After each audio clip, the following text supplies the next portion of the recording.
Barry Bonds is gifted. He's persistent. Special. I don't know if I can say that on camera. Amazing. Barry Bonds is a monster. Talented. Cheater. When Barry Bonds hit the 756th home run, That's a lot of home runs. The best record I've seen in my lifetime. That was a landmark, that was a milestone. But there's a lot of issues behind that too. I think wherever there's smoke, there's fire. The fans, the public, the media might have every reason to point their finger at him. I don't know who Barry Bonds is. I thought that's terrific. Why not? They don't know if he is a bad person. I think Barry Bonds is a cheater. He cheated, I think. Still a cloud, on top of him. It's still suspicious. There's a lot of folks who do not like for other people to succeed. Will he hit it now? Will he hit it tonight? He's up to bat. Are they gonna walk him? Are they gonna hit? Hey, first and foremost, we go to baseball games to be entertained. I don't know the man off the field. I just know that, he has talent. Whether it's fair or not, Sorry, Barry. Deal with it. Like it or not, the torch has been passed today. I'm thinking, Kevin, we might need a shovel instead of a torch. The Giants could use a few They might need one. to dig out, I'm talking about, right? And we'll watch the battle for October in Baltimore for the Red Sox and both the Dodgers and the world champs in St. Louis. Yeah, I said both.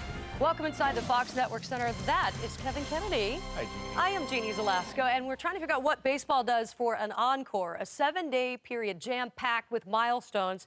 This is pretty good. How about a down-to-the-wire race to October and a landscape that just keeps changing? Yeah, August 15th is a day, Jeannie, that most people in baseball feel, well, this is a stretch run right now. Let's take a look at the division leaders right now. Boston, Cleveland, L.A., not a surprise in the American League. New York, Milwaukee, maybe a surprise in the National League. Arizona, best record in the National League West. That is definitely surprising most people. But this is what gets interesting. Wait. Yankees were left for dead. Oh, no. Too much talent. Yes, they were left for dead. Tied with the Seattle Mariners for the wild card right now. Detroit, Toronto, Minnesota still in it, even though they don't have Castillo. National League, a lot of teams within three games right here. 6 teams within 3 games. LA has dropped back a little bit now. Now they're 2 games out of the wild card. You got about 18 teams now with a chance for the postseason. That's why before the non-trade waiver deadline, July 31st, very difficult to make a move because you don't really know if you're sellers or buyers at that point in time. Teams are still trying to get guys through now to add to their ball club. All right, well, this is a done deal, and many believe it is the single greatest record in American sports. It started with the immortal Babe Ruth. Then the crown was passed to the legendary Hank Aaron. Now Barry Bonds has done it, launching the only 756th home run ever hit by a major leaguer into the August 7th night sky and into history. And Bonds hits it high. It's a deep. It is out of here. With a swing of the bat, Barry Bonds achieved one of the greatest milestones in baseball. But what did it take? In a rare interview, Bonds reveals some of the mental aspects of the game and what advice he would give to younger players. It comes with time and experience and age. As you get older, you'll get better because you'll know what you can do, what you can't do. I was taught at an early age that pitchers are very symptomatic people if you just monitor them or educate yourself about them. A lot of people don't understand. My dad did a lot of the education for me. And owing much success to his father, Barry made it clear Tuesday night just what kind of impact he had on his life and career. I gotta thank the Washington Nationals for your support. Thank you for understanding this day. It means a lot to me. My dad. Thank you for everything. Thank you. He celebrated not only with his family, fans, and godfather Willie Mays, but he also got a surprise message from a legend. Throughout the past century, the home run has held a special place in baseball, and I have been privileged to hold this record for 33 of those years. I move over now and offer my best wishes to Barry and his family on this historical achievement. So does Barry have any thoughts about who might be the next person to break the all-time home run record? Alex Rodriguez. And I told him when we played the Yankees, I'd tell you one thing. When you pass my record, you ain't got to call me. I'll be in the front row cheering you on. Period. Kev, you have to like Barry's pick for a successor. Yeah, there it is. Alex Rodriguez, no question, with 500 home runs at age 32. But I like Brian Howard and Prince Fielder, too. But what does that equate to if these guys turn to age 32? Fielder, at age 32, 469, Jeannie, if you believe in the words on pace. and then Ryan Howard at 314. So that's the difficult record. Remember, Ken Griffey Jr. was a guy also at one point in time before he got hurt, playing hard, running hard, crashing into walls, taking home runs away, that was on pace to be the guy that was going to break Hank Aaron's record. So it's Barry Bonds. You got to be healthy. That's the key. It's easier said than done.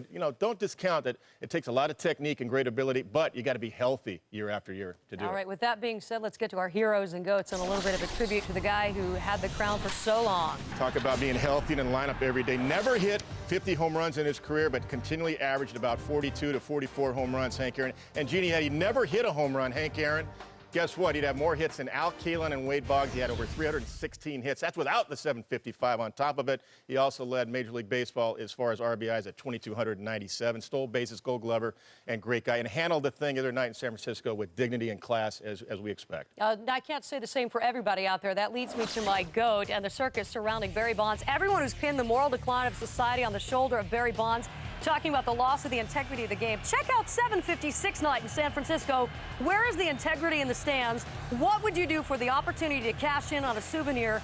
Pummel thy neighbor. If there's an integrity spectrum here, where do you put a player who's willing to pop a pill, rub on a cream, take a shot to pad the numbers to make some more cash? And then where do you put the fan who's willing to kill the guy next to him to collect a souvenir, to collect the cash, and pad the bank account? I'm not passing judgment here because it's a personal issue. Just stop the hypocrisy. Jeannie, I love it. You're all worked up today. Well, it's ridiculous. I was all worked up last week about the media coverage I saw at Dodger Stadium for people who don't even like the game, rip Barry Bonds, rip the sport, say it's not my favorite sport. But you'll be there. You'll cover it. You'll cover it to see the home run. That's for sure. But you know what? And then it'll be the same play. You pay to put the game on, and be the same people that put guys on to rip Barry Bonds after he breaks the record. Yeah, absolutely. All right, let's get to the good stuff. My hero and the D-backs playing so well since July 21st. They re-signed Eric Burns to a new contract. And how about Burnsy turning around, offering up $250,000 to the Pat Tillman Foundation in honor of the late football player killed in Afghanistan. Well, you know what? This is an entertaining guy, one of the better guys in the game. And not just because he's a colleague of ours also on Fox. He loves the game. He loves to entertain.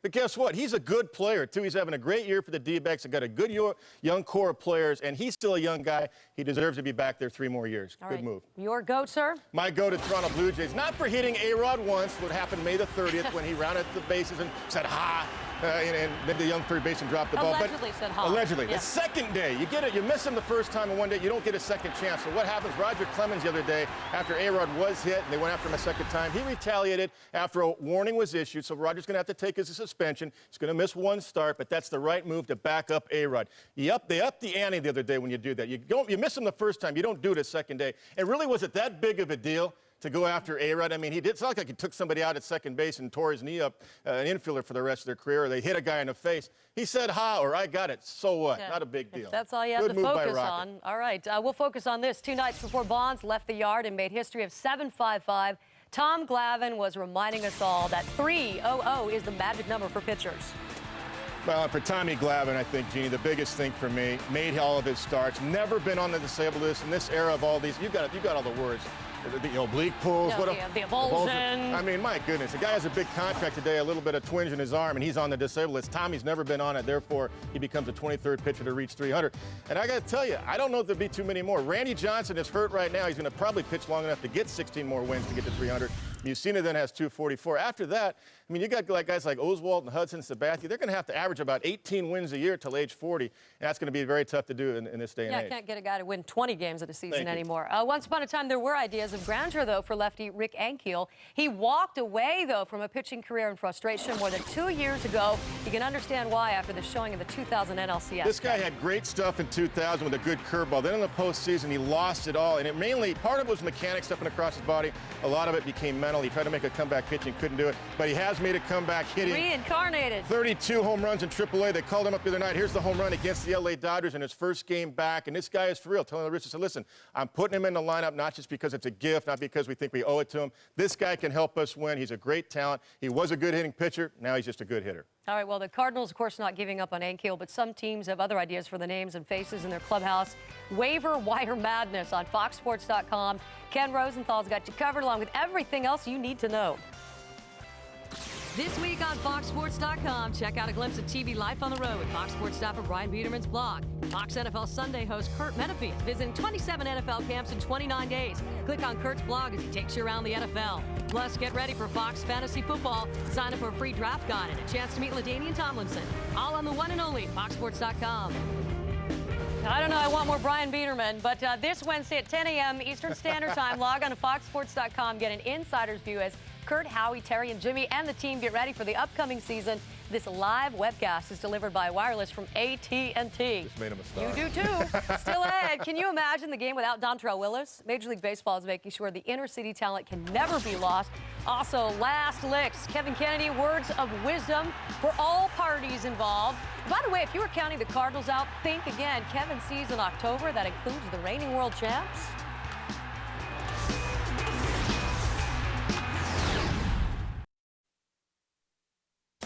Welcome back to the Chevy pregame show on Fox. Chevy and baseball, the love affair continues. Baseball, hot dogs, apple pie, and Chevrolet. Stolen bases, goat cheese, pizza, bottled water, and Chevrolet. Whoa, wait, what's a rally monkey? Oh, Dontrelle Willis, Carl Crawford, Jimmy Rollins. Recognize those names. They are part of our households because of hard work and opportunity. Opportunity offered up by Major League Baseball's Youth Outreach Program. I'm talking about RBI. Stands for Reviving Baseball in Inner Cities, but means so much more as the best and brightest gathered for the RBI World Series in Compton, California. So in 1989, a group of scouts saw that baseball was becoming an elitist sport. You know, it cost so much to play with aluminum bats, and a lot of kids in their city just couldn't afford to play. So what we did was we got together with the Commissioner's Office of Major League Baseball, got some funding to give kids an opportunity to play baseball at an affordable program. The goals of the Urban Youth Academy are to set the standard for education, instruction, and help them understand how important a game baseball is.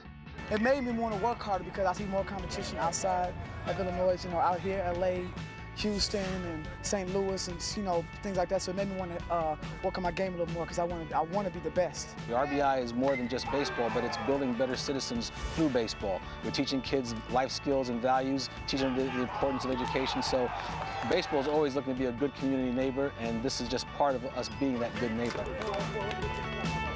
All right, last licks. We're talking about the Red Sox and the Orioles. Half a page in the Red Sox media guide paying homage to the Big Papi, David Ortiz. Superhuman feats, but not superhuman this year. I don't like that he slid head first into second base a couple of weeks ago. We talked about that at the time. Yeah, because you know what? You got a chance to hurt yourself. You're not a real base runner. You're a guy that has to drive the ball. He's got 19 home runs, but he's got, you know, leg problems right now. He's got shoulder problems. Both shoulders, right. If he's out of the lineup, they're in a little bit of trouble, especially for the division, because the Yankees are only 5 games back. They got to get more out of J.D. Drew, too. Only 6 home runs right now. Now, I thought mid-season managerial changes were supposed to blow up your ball club, make things a mess. Well, not really. In the short term, usually you play better, and then in the long term, you find out where your talent really is at. And the bottom line is... Look at Baltimore. Baltimore Orioles have pitching talent. Eric Bedard's done a nice job. Cabrera's got a good arm, not doing the job yet. But Guthrie, the kid they got from Cleveland on waivers, that Dave Tremblay knew, managed against him in the minor leagues, he's done a great job, too. Pitching much better than a year ago. All right, Dodgers, Cardinals, and L.A. has to go back, some 40 years to match the futility we've seen this week? Yeah, 3 shutouts in a row. That hadn't happened since 1966 Dodger Ball Club. That did, by the way, go to the World Series, got swept by the Orioles. But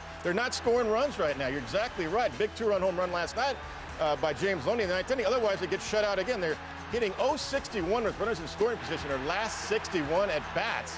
Only 4 hits. But the pitching's been better than they thought, especially with Randy Wolf out. Hendrickson stepped up. The bullpen's been great. Saito another save.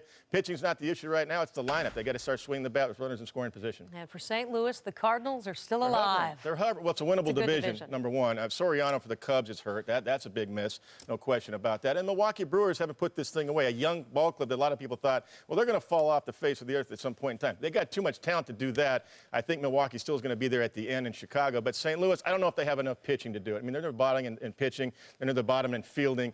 Pitching and fielding bad, that's not going to get it done, no matter what Albert Pujols does. All right, the Pirates and the Giants, and what do we all do? Life after Barry Bonds hits the milestone. You take a big relief, a big breath, exhale right now, because we bring now... the dogs in, well, I look guess. At Barry. Barry's hit a couple more home runs since then. He's even swinging better, as you said. And, you know, it's the young guys. They got to get younger in the lineup. Rajai Davis, the guy they got in the Matt Morris trade, that's a good move. The guy can absolutely fly. He can run it down. He can steal bases. He's hitting .328. Ortmeyer, a youngster from the minor leagues, number 3 pick out of Texas a couple of years ago. He's up in the big leagues. Both guys in their lineup today. They have to get younger with their offense because they got a good young pitching staff with Kane and Lowry and Lincecum pitching today. All right, well, we got to get you out to the ball games we are talking about. I know you are fired up as we head to Baltimore. Boston's Josh Beckett seeks his Major League leading 15th victory. The rookie Garrett Olson and the Orioles statted his way. In St. Louis, the Dodgers reach a familiar low, as in Derek Lowe, trying to get the boys in blue back on track against Braden Looper and the Cardinals. And, of course, by the Bay, a pitching duel, but everyone waits for Barry Bonds. We're looking at the kid, Tim Lincecum. He's got an arm. Barry Strikeout Bonds, man. and our salute in the plays of the week.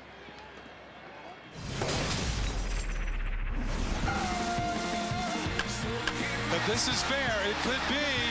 It is number 500 for Alex Rodriguez. Put it in the history books. Tom Glavine has become the 23rd pitcher to win 300 career games. Bonds hits it high. It's a deep. It is out of here.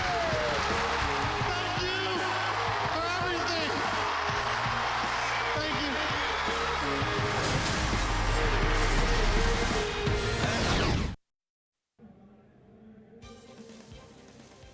We welcome you to downtown St. Louis, Missouri. A sellout crowd on hand again at Busch Stadium as Fox Saturday Baseball presents the Los Angeles Dodgers taking on the defending world champion St. Louis Cardinals. Both teams reached the playoffs last year. Both are thinking the same thing in 07. The Cardinals 7 under, but 5 back in the loss column. 5 the number of games behind the Dodgers, up front running Arizona in the West. Hi again, everybody. Alongside Joe Girardi, I'm Tom Brenneman. Welcome, as always, to Baseball on Fox. Now, with his Dodger team, Joe, over the last week, they have been shut out 4 times. They look like a down and defeated club. But at the end of the day, they're 5 games out of first place. Tom, you know, offense is always going to come or go, but the one constant they've had all year is their pitching. Even in those 7 days, their pitching has been outstanding and kept them in the ball games. But for the Dodgers, it all might hinge on the hip of Derek Lowe. He has a sore left hip, and he has struggled his last 3 starts because I believe the pain, and he can't get over his front leg.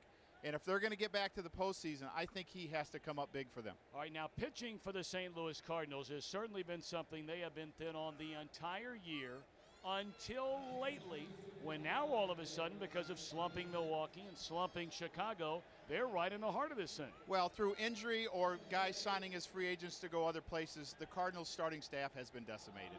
And the one thing about the Cardinals is they are in it. They are only 5 back in the loss column, and over the last 10 days, their starters have been outstanding. They're last in the National League during the course of the year, but like I said, the last 10 days, there is reason for hope for these Cardinals. Yeah, their last 9 days, their starters at 2.8 ERA. They're trying to get back and celebrate as they did a year ago. Here we are in mid-August, and the Cardinals trying to turn it up and put the heat on Milwaukee and Chicago. The Dodgers, meanwhile, in a tightly packed National League Western Division race, are only 5 games back. The 2 teams today meet in the heat by the Arch on Fox.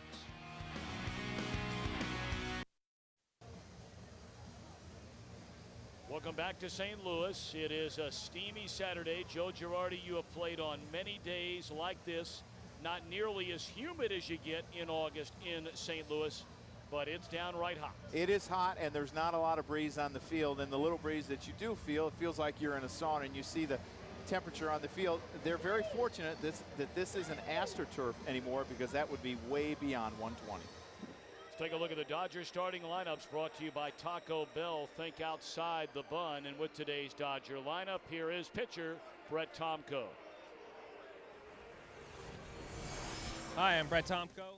Here's the lineup for the Los Angeles Dodgers. Batting first, playing shortstop, best arm on the field, Rafael Furcal. Batting second, playing catcher, our little Iron Man, Russell Martin.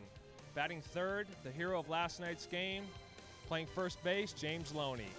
Batting fourth, the nicest guy in baseball, playing left field, Luis Gonzalez. Batting fifth, playing third base, the man with 1,000 superstitions, Nomar Garciaparra. Batting sixth, playing right field, Andre Ethier. Batting seventh and playing center field, roaming out there, Juan Pierre. Batting 8, the pride of Puerto Rico, playing second base, Ramon Martinez. And doing the pitching and batting 9th, the man with the super sinker, Derek Lowe. Brett Tomko, thank you very much, on the mound today for the Cardinals. Spent his entire career as a reliever, and a pretty good one, but now a starter. Braden Looper, you see his numbers, 9 up, 9 down, has been fabulous during the daytime for whatever reason when pitching this year. Scouting report on Braden Looper, as you said, Tommy, he has been a reliever. 572 straight relief appearances dating back to 1998 before he made his first start. Is fatigue becoming a factor for him? He has never thrown more than 87 innings. In the last 2 seasons, he's only thrown 122 out of the bullpen. He already has 121 this year. And this has been a pretty good lab experiment for the St. Louis Cardinals. Dave Duncan, the pitching coach, thought that Braden Looper, because he had 4 pitches, could be a pretty good starter. And I would say it's worked. He's 9-9. And, you know, if you say that he's our 5th starter or possibly back in the bullpen, you have a good pitcher for next year. Now, before we go any further, you being a graduate, a very distinguished alum of the outstanding Northwestern University, is that where you derived our scouting report with lab experiment? I've never heard that one. Well, you know, I had to come up with something. I mean, this was an experiment when it started in spring training, and I think it's been successful because now you have a starter for next year, or you can put him back in the pen if they add a bunch of free agents. Well, our opening pitch presented by Budweiser, the perfect balance of flavor and refreshment, open up a world of taste. A sellout crowd on hand today at Busch Stadium in St. Louis, some for the time being not in their seats, trying to avoid the sunshine, the high temperatures in downtown St. Louis today. Rafael Furcal digging in. He fouls it away, strike 1, and we are underway.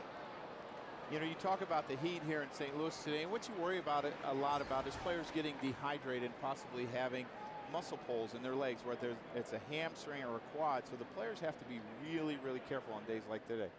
Earlier this week, Grady Little, the Dodger manager, making a change atop his lineup as it goes to 0-2 to Furcal. Juan Pierre had been batting either first or second the entire year. He's having a hard time getting on base of late. Brady called him into his office, dropped him down into the 7 hole, and that's where he bats again today. Check swing, did he go? No, on the appeal to Jerry Davis. And the guy that moved up to replace him, Russell Martin, is having an outstanding offensive year, is a great hit and run guy, and can also run. So it gives you speed at the bottom, and you still have it at the top. That ball lined hard into right field, and yes, that is Rick Ankiel, the former outstanding young pitcher who came up through the St. Louis Cardinals organization, and now he is an everyday outfielder, obviously a position player. Defensively for the Redbirds, Pujols, a Gold Glove winner at first last year, joined in the infield by Kennedy, Miles, and Rowland. Jimmy Edmonds in center field, flanked by the youngsters Duncan and Ankiel, and Yadier Molina makes up the battery with Braden Looper.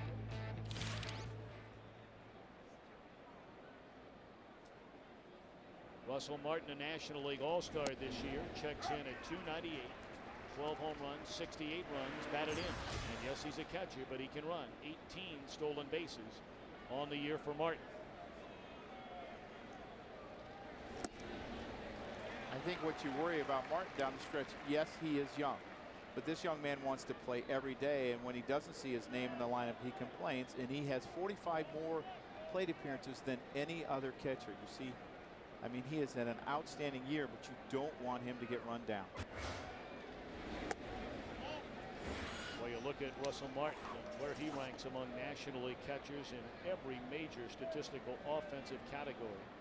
And outside of the home run ball, I mean, he is right at the top of the list. And I think he fits great into the number 2 hole because he likes to go to the right side. And he's also a very good RBI guy. And like you said, he can run. He has 18 stolen bases. This Dodger team, the way it is carrying itself right now, and generally every team will look like they're lethargic. They will look like they're defeated. They'll look down when you're not scoring runs. There's strike 3 to Martin. He has something to say to home plate umpire Brian Gorman. But starting last weekend in Arizona, through 2 games in Cincinnati, they've been shut out 4 times in a week. Well, you see the ball came back. And you know what? Whenever a team doesn't score runs, they always look lethargic. And it's not that they're not playing hard, it's just there's not a lot of excitement because there's no runners on base. And with this Dodger team, second in the National League in stolen bases, there's no action on the field. So they look lethargic, but it's not that they're not trying, they're just going through a hard time offensively right now, which all clubs go through. Another move made by Grady Little with James Loney, a solid offensive player, not a big home run hitter, or at least not known to be a big home run hitter. He put Loney in the number 3 hole last night, and that paid big dividends. These two teams were scoreless going into the 9th inning of last night's game. Adam Wainwright, the starter for the Cardinals. Brad Penny, 7 outstanding innings for the Dodgers before the bullpen came in. But in that 9th inning, a man aboard, and Loney, bang. Well, they tried to go inside late in the game, and that used to be a no-no in the game of baseball, but because of some of the parks and the home runs going out today, they will pitch inside. They used to say, make them beat you away, but Wainwright tried to get in, he didn't get in, and he lost the game. 2-1 to Loney. I actually remember as a young catcher, in a sense, being yelled at a little bit by Don Zimmer, going in late to Dale Murphy in a game at Wrigley Field, and that was the first time, you know, I'd really heard a lot of it, that you don't go in late in games when a home run can beat you, and we lost. Now that would be unlike our old buddy Don Zimmer to climb on a young player, especially a catcher, would it not? Well, you know what, Zim climbed on all players when it was time to climb on the players, and he was a great teacher, and he would come and talk to you the next day. I actually had one day, I will laugh about this the rest of my life. He actually got on me about a thumb guard and said, you know what, can you catch without that thumb guard? And I said, yes. He said, well, then go back out there. But he actually felt bad the next day and seeked me out to, like, say, I'm sorry for getting on you so bad about the thumb guard. So I loved playing for Don Zimmer. I thought that he treated everyone the same, whether you were a veteran or a young player. When you made a mistake, he would talk to you about it. And I think he is one of the great teachers in the game of baseball. 3-2 the count on James Loney. One of a number of outstanding young players in this Dodger organization. And he takes the walk.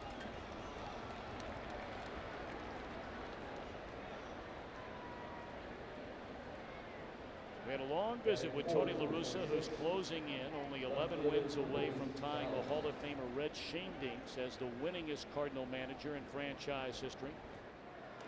It was very enjoyable, as it always is, sitting down in his office and talking about baseball and his team earlier today.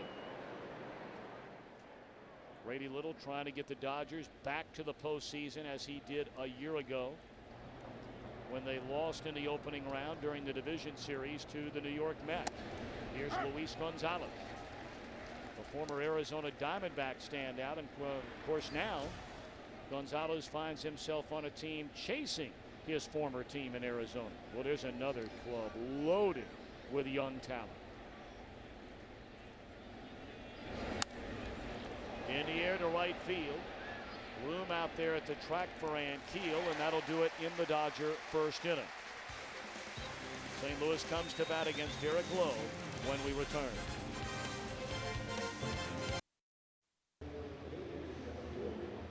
Tony La Russa's starting lineup brought to you by Taco Bell. Think outside the bun. And with today's Cardinals lineup, here is second baseman Adam Kennedy. Today's starting lineup for the Cardinals. Leading off, little buddy Aaron Miles playing shortstop. Number 2, the St. Louis Savior, Rick Ankiel in right field.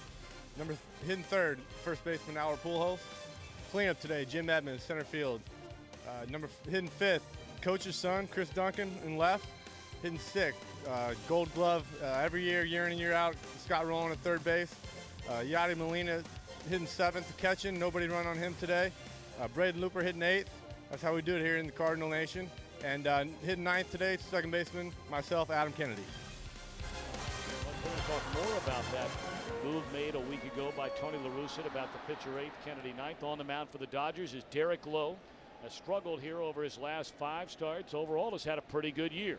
33-year-old right-hander, a long-time reliever, and now a starter since coming again to L.A. Scouting report on Derek Lee. The infielders better be ready because his ground ball to fly ball ratio is 4th in all of baseball. 287 ground balls to 89 fly balls.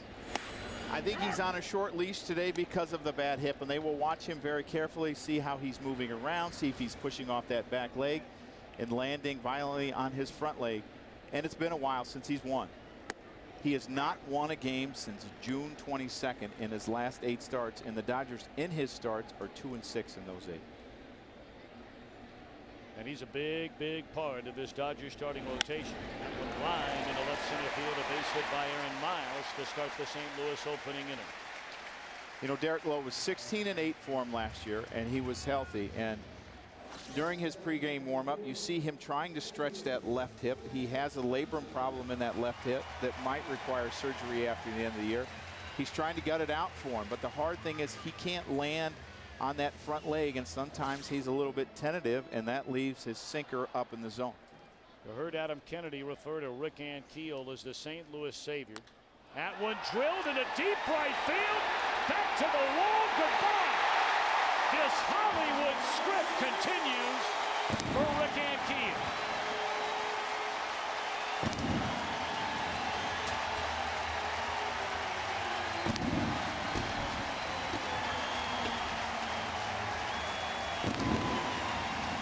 Amazing, truly amazing, the story of this young man.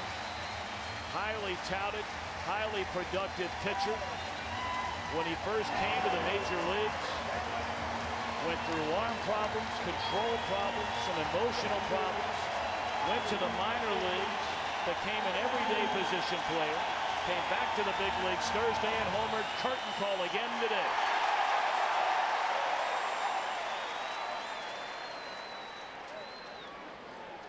Wow. Tony La Russa talked about Rick Ankiel, talking about how he had a live bat, and said that he has a chance. He believes that he will be a good player, but he's got a chance to be a great player. See, Lowe goes hard inside there, and Albert kind of stared at him a little bit. Albert has had some success off of Derek Lowe, but that's what Derek Lowe has to do. He has to get that sink on the baseball to be successful. Now Albert digging in a little bit more. Ankiel, originally drafted by St. Louis in '97, made his major league debut as a pitcher. 2 years later in Montreal, a starting pitcher. Announced his retirement as a pitcher during spring training of '05 after all those ups and mainly downs to focus on becoming an outfielder. There's a tapper down to Garcia Parra, and Pujols retired. He hit a 3-run home run in the 7th inning Thursday. Now this. Well, you see him go down on that back leg and the extension that he gets. And this is a ball that is middle in the zone. Thigh high for Rick Ankiel. And like I said, Tony said he has a very live bat. And if you were to scout him out as an outfielder, he gets good jumps. He has a great arm out there. He was a pitcher that threw very hard. And he has good instincts. And as a hitter, he has a live bat. The only thing that he hasn't is a lot of experience, because he started, as you said, as an outfielder in 2005. In 2006, he missed the whole season because he blew out his knee. Came back and hit 32 homers in the minor leagues this year. Saw that note as Edmonds is down a strike. When he hit a home run in the 7th inning on Thursday, he became only the 12th player ever to hit a home run as a pitcher as well as a position player in a career. Sharply hit ground ball to Rafael for a call, and that's out number 2 for Lowe here in the 1st inning. And you look at the head down. You look at the head down here, the little line right there, and then the extension that he gets. He's staying behind the ball. There's a straight line which you like down through your head, through the back leg. He's not out in front, and he's not back. That is picture perfect.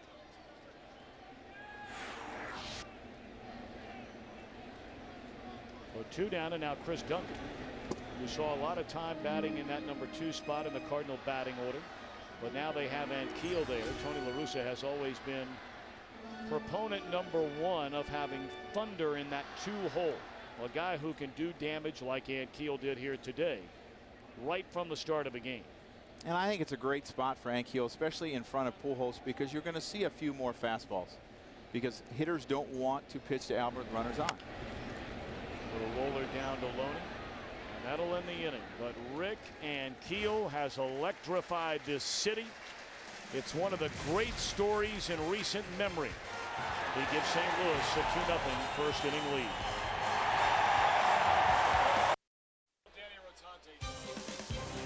Fox Saturday Baseball is sponsored by AT&T, the leader in wireless, by Gillette Fusion Power, the best ever, and by Taco Bell, where a little flavor goes a long way. Think outside the bun.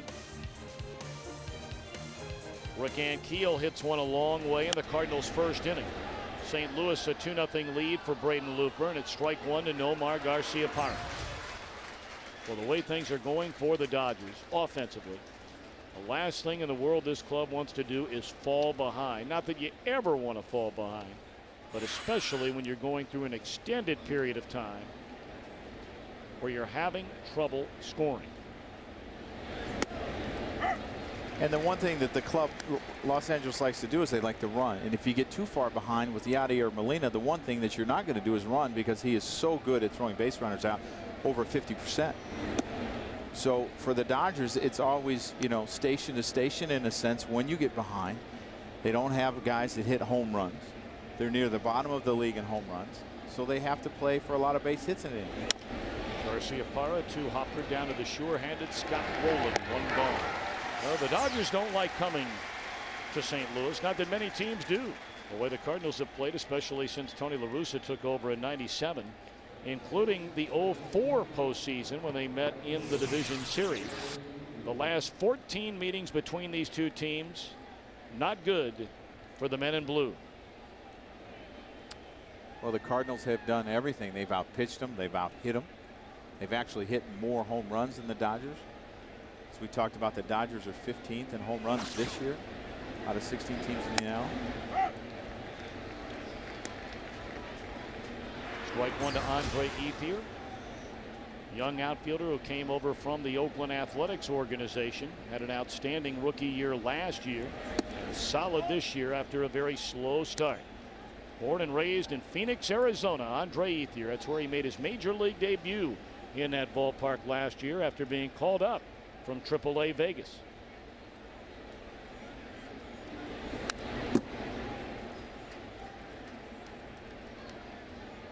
Talk about the slow start for Andre, but you go back since the start of July, and those are good-looking numbers. He's a guy that can hit, and he's a guy that will take a walk.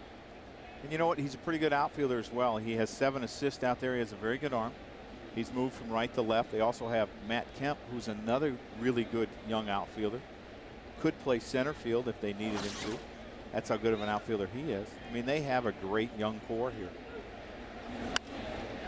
Popped up into short left field. Duncan coming hard, and he'll get it. That's the thing about the National League West. The teams have a lot in common. The primary contenders, and I'm not going to include Colorado quite yet, even though Colorado is 6 games back in the first part of this statement. The Dodgers, the Padres, and the Diamondbacks all have outstanding pitching, up and down. They also struggle on offense. Now, Colorado will hit. We know that, and they're pitching better than they've ever pitched, thus 3 games over 500. Arizona, Los Angeles, and Colorado are 3 of the organizations in baseball that have the best young talent in baseball. And you look at what Arizona's done. I mean, every positional player they sent out there is a kid. The air, a fly ball to Duncan. It's a 1-2-3 second for Braden Looper. 2-0 St. Lou after an inning and a half.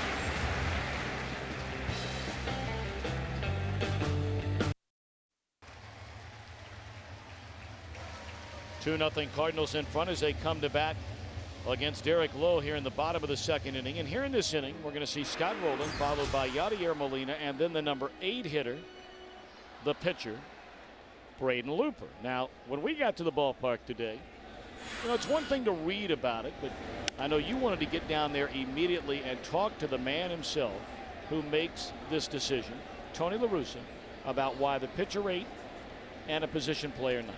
Well, basically what he talked about is he wants as many base runners on in front of Albert Pujols, where Albert then basically becomes a number 4 hitter. And then with having a guy with power in the second slot, he basically becomes the number 3 hitter. And he just felt that, you know, there are so many times during the course of a year that it doesn't matter whether it's the 8th hitter or the 9th hitter. You know, you want as many base runners on in front of Albert Pujols as he can so he can drive and runs, and he figures it gives him a better chance to win. On the ground of the second baseman, Ramon Martinez. He will throw out Wilber and start the bottom of the second inning. Fox Saturday Baseball is sponsored as always by Budweiser. Reach for a Budweiser, the perfect balance of flavor and refreshment. Open up a world of taste. And of course, we're in the home of Anheuser-Busch, St. Louis, Missouri. And Tony talked about during this last week, he's done it. And obviously he had a team meeting and talked to all the players and said that it hasn't come back to haunt us one time. Now he said, watch, we're on national TV, watch it come back to haunt us. But I also brought up the point that, you know, during the course of a game, a starting pitcher gets 2, maybe 3 ABs, 3 if things are going well. So usually you're going to pinch hit for him anyway. And there's a good chance the pinch hitter might be a better hitter than that guy at the bottom of the order anyway. So he gets more at bats. Your better hitters get more at bats. You know, the thing you have to like about La Russa, and there are many things to like about him besides just the fact that he wins a lot of games as a manager. You know, with some guys who you'll want to go down there and ask him the tough question, the follow-up question about a topic that could be a little bit touchy. La Russa is one of those guys you never have to ask him that question. He has thought about the repercussions before he makes a move as to how they might be perceived. Not that he cares about what any of us think, but how maybe Adam Kennedy might feel about it, how his team might feel about it. So you mentioned before he does something like this, he calls his entire team together. They're in the clubhouse. He explains why he's going to do it, when he's going to do it, and why he believes it's the right move to do. Now, he said if a player disagrees, no problem. Right, and he talked about being a traditionalist, and sometimes you have to deal with that. But he also talked about in the American League, a lot of times your 9th hitter is a better hitter than your 8th hitter because you want an on-base guy before the top of the order. You think about the top of the order, those are the good hitters. So you want to make that top of the order deeper. And with a guy like Adam Kennedy, he hit 9th with the Angels all his career, so it shouldn't be that much of an adjustment. Looper standing in the on-deck circle. And there's the slow roller to the shortstop for a call. And he'll throw out Yadier Molina. Don't be fooled by Looper. He can swing the bat. Yeah, and 7 the Cardinals have a lot of good swinging pitchers. Looper, Wells, Wainwright. Wells is hitting 300. Wainwright's hitting 260. And you see Looper, he's able to bunt. He's able to swing the bat. And that's, to me, that's really unusual because he was a reliever and he probably never got at bats as a reliever all those years. Now, La Russa will tell you point blank, hey, look, you know, don't be fooled here. I'm not an idiot. He said, I know that Braden Looper is obviously not nearly the hitter, or the pitcher is not nearly the hitter of Adam Kennedy.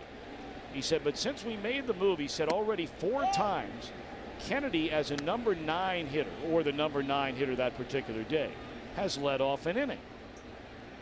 Obviously, if Looper does not get on base here, Kennedy will lead off the bottom of the 3rd in the 9 hole.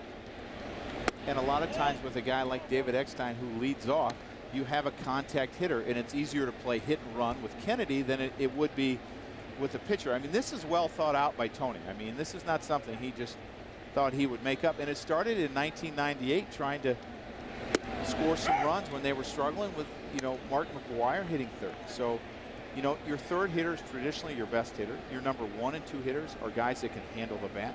So if you get that 9th guy on, you can usually have a big inning. 3-2 to Looper.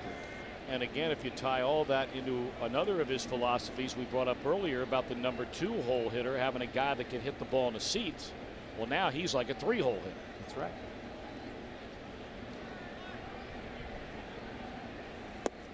Gone swinging Looper, and that'll end the inning. Good bounce back inning for Derek Lowe. He played 2 in St. Louis, and it's 2-0 Cardinals in front.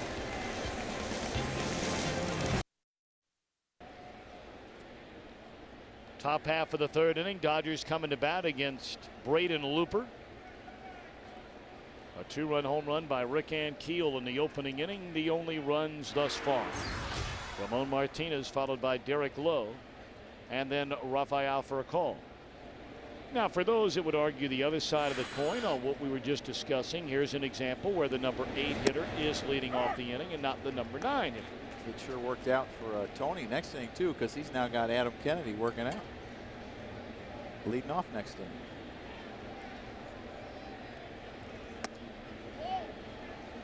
1-1. You know, at the end of the day, and just to tie a ribbon around that whole discussion really is the fact that La Russa is not afraid to think outside the box. There's a ground ball to the left of Roller, and there's one away. Now the Cardinals were world champions a year ago, primarily through the year with a rotation. Mark Mulder at the start before he got hurt. Chris Carpenter, of course, last year, now out with arm surgery. Jeff Suppan left as a free agent. So too did Jeff Weaver after pitching so well in the postseason. Anthony Reyes has really struggled until just recently coming back up. And then Jason Marquis now pitching for the Cubs after being left off the Cardinals postseason roster last year.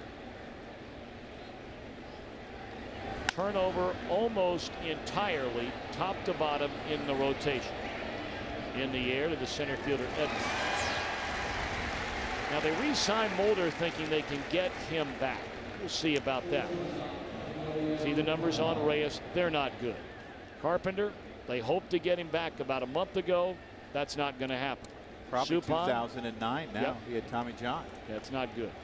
And then Marquis, a 14-game winner with a very high ERA last year, has pitched pretty well for the Cubs this year.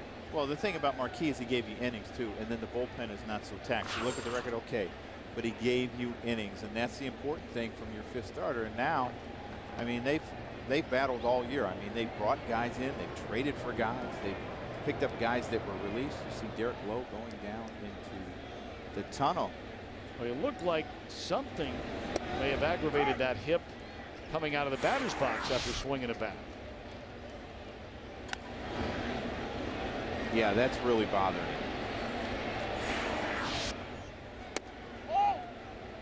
And I would be surprised if he possibly went out there. And I'm sure he's talking to Grady Little and the trainer to see if he can continue. And if he can't, boy, that's really taxes a bullpen. Little bleeder in the shallow center field will be caught by the shortstop Aaron Miles to retire for a call. Loopers retired 7 in a row. Can Derek Lowe come back out to pitch? We'll know in a minute.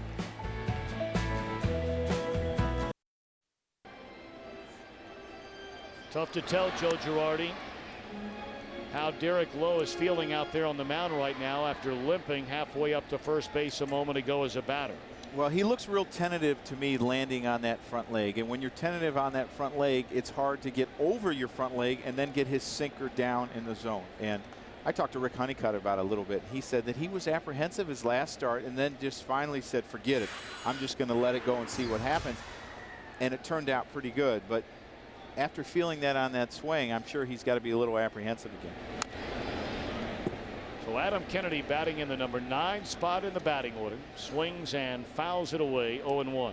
And another point that Tony made to Adam Kennedy, he said, listen, you hit 9th in the Angels order most of your career. Were you a better hitter than some of the guys in the lineup? He said, yes. And he said, well, that's my theory. You want an on-base guy, a good hitter before the top of the order. And that's why we're doing this like you would in the American League.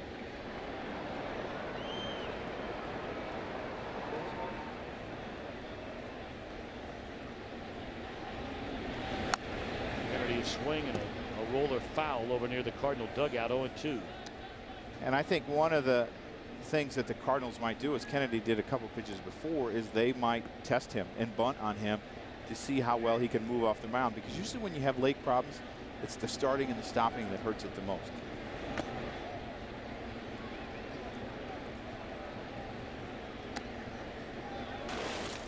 You see the motion of Derek Lowe. You see the push off the land. He just looks like he's landing tentatively, and the back leg is not swinging around violently, and he's not really going towards home plate hard.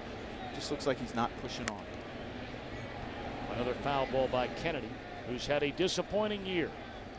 And the guy's always been a solid hitter during his career with the Angels, and coming over to the National League only batting .217 in 86 games. A lot of guys have a hard time making the adjustment from league to league because they study what pitchers do to them. Well, all of a sudden you're seeing a whole new group of pitchers and you don't know how they're going to approach you. When you face the Oakland A's 18 times in the course of the season when he was with the Angels, he knew exactly how they were going to get him out, so it was easier for him to make the adjustments. He seems to be pulling off the ball more here, and he seems to be really struggling. He's a much better hitter than he has shown this year. And I don't think, you know, that Father Time has caught up to him yet. Grounded hard for a call, and he has kicked it for the 16th time this year.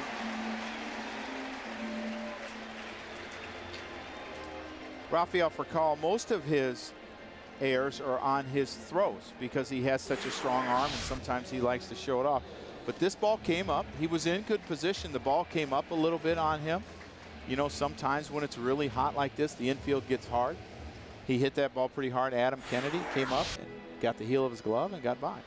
And now here's the situation that Tony was talking about. You're getting more runners on and before the second and third hitters that have a lot of power for the Cardinals. And let's see if they start a runner and try to make something happen. That one butted perfectly by Miles, and that will be an infield hit for Aaron Miles.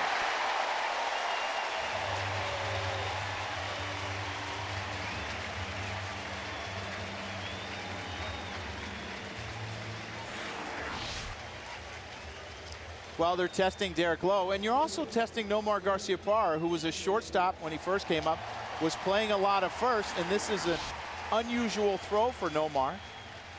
And it looked like he was not as comfortable as most third basemen. He's only played, this is his 34th game over there, and it's going to take him some time to make the adjustment.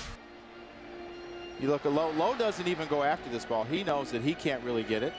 Garciaparra makes a pretty accurate throw, but that's a tough play for a guy that's really never played third base. Probably the toughest play. Well, now 2 on and nobody out for Rick Ankiel, and there's a swing and a miss. Ankiel, a 2-run home run to right field, his first time up today. In just his 3rd game back in the major leagues. And has come back as a right fielder. 0-2. Our Gillette Fusion phantom home run power play was Thursday night against San Diego. Ankiel homers in his first game back from the minor league. And look at the emotion shown by a man who doesn't show a great deal of emotion.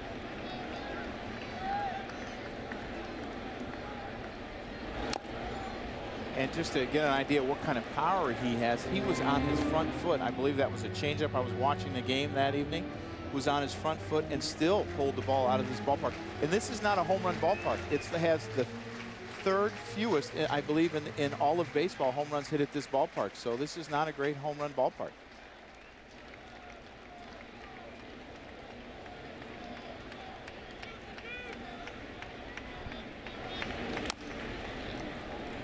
Still 0-2 to Ankiel.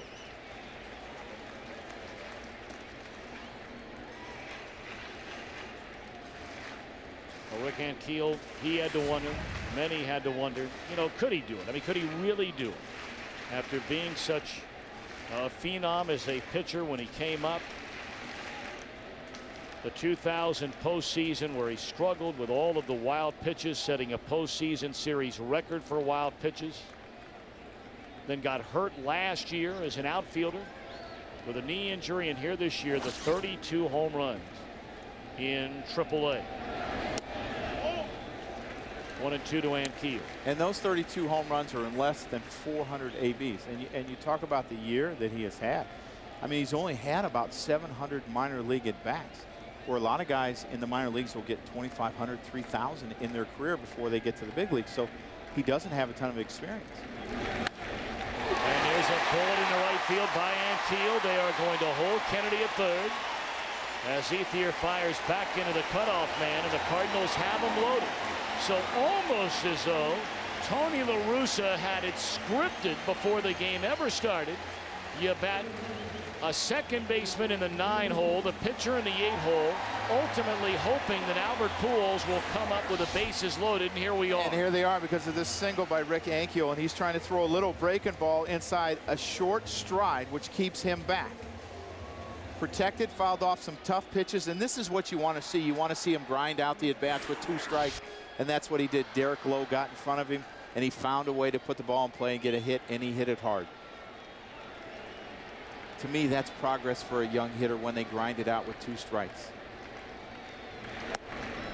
Ball 1 to Pujols, who bounced out to third his first time up.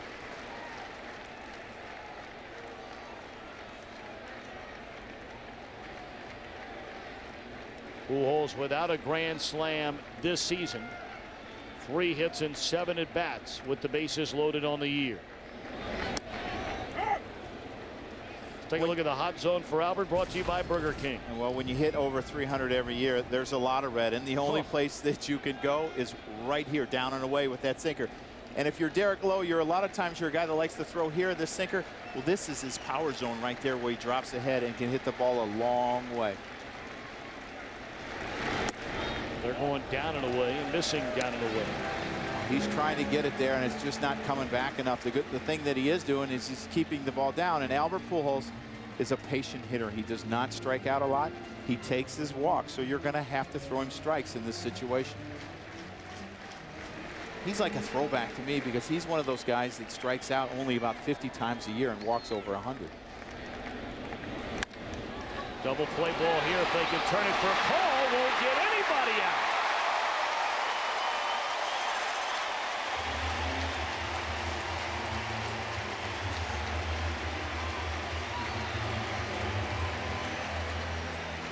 You know, Tommy, Furcall's a pretty good shortstop, and this is a ball that eats him up, and he's trying to turn a double play here. He does not get one out. In that situation, you need to get one out, and I know it's early, but you know what? Sometimes the heat gets to the players a little bit mentally, and it can just be a little bit, and all of a sudden, they're not as sharp, and they start making mistakes. 2 errors in the inning for Rafael Furcal, who's committed more errors defensively at shortstop than any other in the National League. And this one grounded through the hole in the right field. Base hit by Jim Edmonds. 1 scores, and Keel will score. Throw to third. Pujols out there. But a 2-run single by Edmonds has made it a 5-0 ball game. Well, we talked about the arm of Ether in right field, and that is his 8th assist on the year, and that's pretty good for a young player. You see the accuracy, and Albert Pujols makes a mistake. He makes the first out at third base, and the Cardinals had a big inning going on. You see him get rid of it quickly, very accurate. Cutoff man can cut it if he has to, and Albert is a dead duck at third base. Now Rick Honeycutt, the Dodger pitching coach, will come out and visit with Derek Lowe as well as his battery mate Russell Martin. No activity yet in the Dodger bullpen beyond the left field wall. We take a peek ahead to Fox Saturday Baseball next week. Many of you will see a great rivalry in baseball. The Cardinals and the Cubs from Wrigley Field. Others will see another big-time series right there. The Tigers and the Yankees. Coverage begins with a pregame show, 3:30 Eastern, 2:30 Central, 12:30 Pacific. Check local listings for the game in your area. And, of course, the Tigers and the Yanks running neck and neck in that American League wild card race. And they have not played yet, so they're going to see each other a lot in the next couple of weeks, as well as the Yankees are seeing the Indians, and they're going to see the Angels and the Red Sox. So baseball's getting real interesting right now, especially with a lot of these wild card races. Well, you're not lying. I mean, they're great races in just about every single division in baseball. I mean, that Eastern Division in the American League has all of a sudden gotten tight the way the Yankees have played. 5 behind Boston, Cleveland, and Detroit separated by a game and a half. And the Yankees have 6 games left with Boston, and as a team, that's what you want. You want to have enough games with them that you can overtake them. A fly ball down the left field line out of play. In the American League West, it's the Angels 3.5 better than Seattle. Chris Duncan, after a big July, having a hard time getting it going here in August. Well, you know, they've run into some pretty good pitching because before these Dodgers, they saw the Padres, and they had to face Young and Maddox and Peavy and Wells as well. And Chris Duncan struggles against left-handers, so they've run into some pretty tough pitching, and might be the reason that August is a slow start for Chris Duncan. Or guys downstairs. I mean, they're tough. Dunkin' Donuts. Yeah. Man. They never threw up any zeros down there. That would take him low and away. 2-1 to Chris Duncan. He, of course, is the pitching coach's son, Dave Duncan. And his brother Shelly Duncan all of a sudden bursting onto the scene with the Yankees. Yeah, he really has. And the balls that he hits, he really hits them hard. And about 2 weeks ago, Dave and Chris came out to see Shelly. They had an off day after a game in Atlanta. They both came out with Mom to watch Shelly play a game in Kansas City. And then went back on Tuesday to open up a series here. So it was kind of neat to see a father, son, and another son. And Shelly got a hit. It was pretty exciting.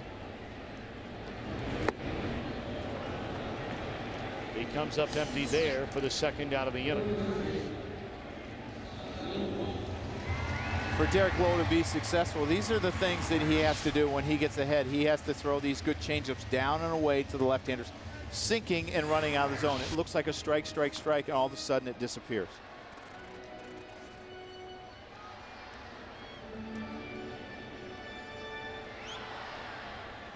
Sometimes a guy like Rick Ankiel can be exactly what you need as a club because it's a burst of energy. And if he provides offense for him, wow, it could be huge for this Cardinal club. Because you know what? They have struggled scoring runs this year from time to time. And that's one of the reasons Tony shook up the lineup, putting Kennedy ninth. So you get an infusion of a little bit of power and some average and life. A lot of times it really helps a club.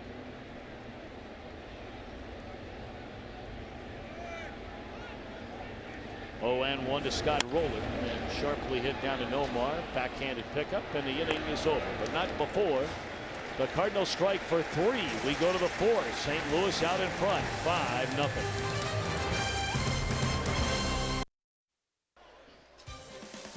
Fox Saturday Baseball is sponsored by Burger King, who reminds you to have it your way. By beautiful, durable Valspar paint. Valspar, the beauty goes on. And by Degree Men, more power than you need. One day, you'll need it, especially a day like today. Top of the 4th inning, 5-0. St. Louis in front. A pair of big errors in that bottom half of the 3rd inning by Rafael Furcal, leading the way to a 3-run 3rd. And now the Dodgers struggling to score, only 7 runs in their last 49 innings. Have Martin Loney and Gonzalez coming up.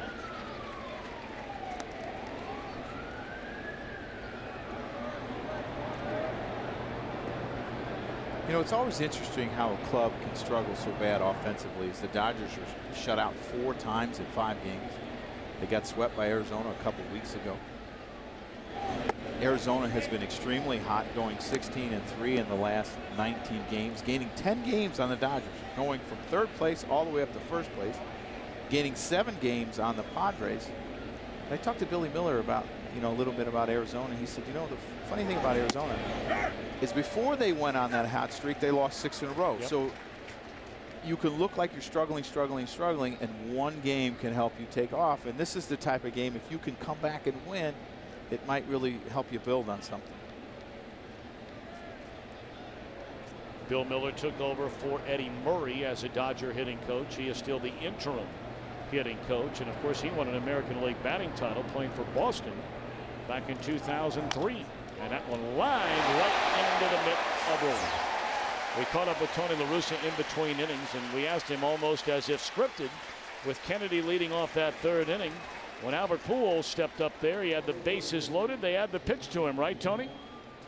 Well, we caught a break. Furcal is very sure-handed, and so that was a leadoff. And then Aaron did it. He set it up with a bunt for base hit, Ankiel. But, it makes a lot of sense. And the only thing I'm thinking about right now, we've got 18 outs to get. Tony, I had the pleasure of playing for you in 2003. And a lot of times what you don't see about managers is how much they care for a player. And I saw more emotion about Rick Ankiel hitting his home run on Thursday than I've ever seen you show. And that's probably because I'm not around you every day, but it's almost like you live the ups and downs with Rick Ankiel, with all the injuries and some of the setbacks that he had, and it was really neat to see.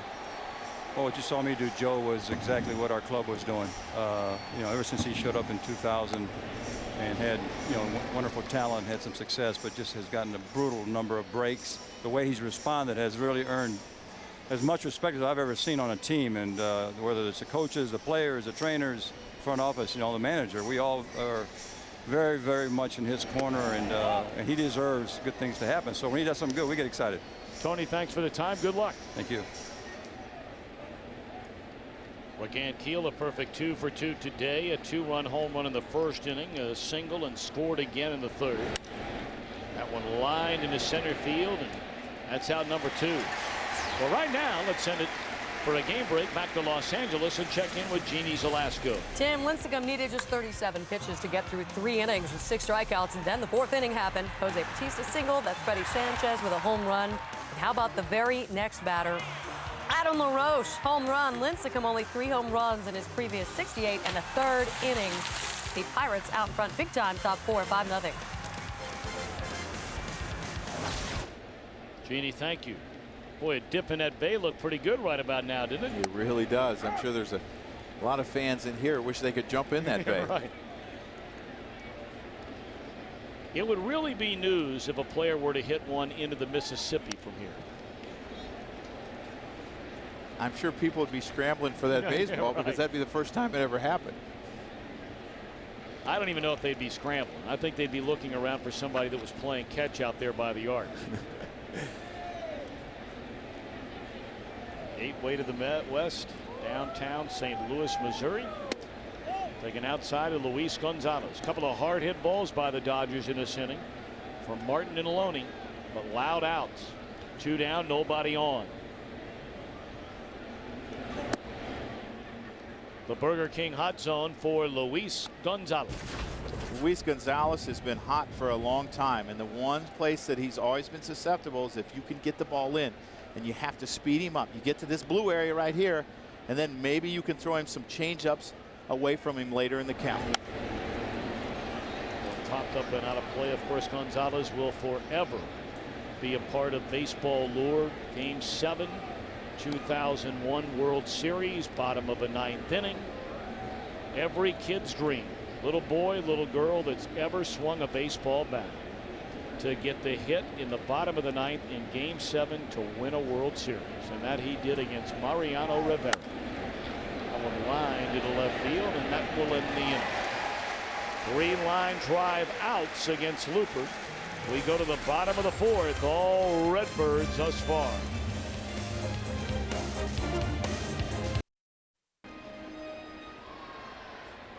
Latter third in the batting order here in the Cardinal 4th inning. Molina, Looper, and then Kennedy against Derek Lowe.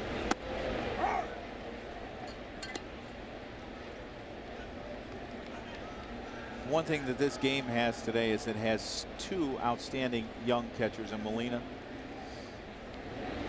maybe not quite the hitter that Martin is, but 2 young outstanding catchers.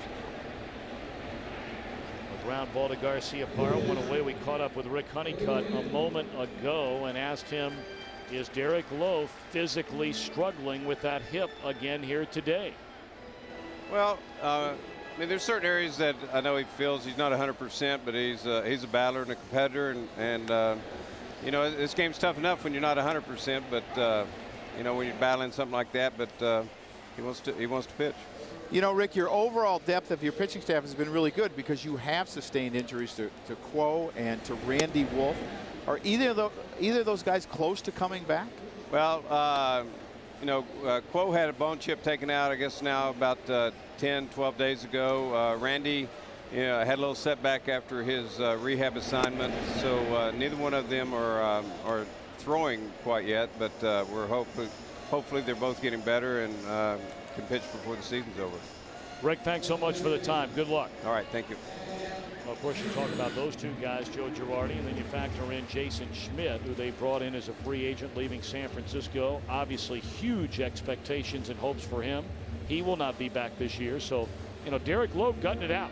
Well, you wonder where they go if Derek Lowe can't, you know, pitch at a high level. I mean, yeah, you can give your innings, but if he's hurting himself worse and possibly jeopardizing next year, where do you go? I mean, where do you find another starter? Do you claim one off waivers? It seems to be the thing that a lot of clubs are doing. Claiming players off of waivers because it's easier to acquire them than trading before the deadline.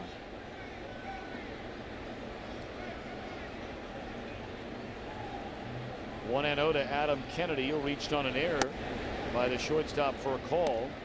leading off the third inning, and Kennedy scored one of the 3 runs in that third. McCall committing a pair of defensive miscues.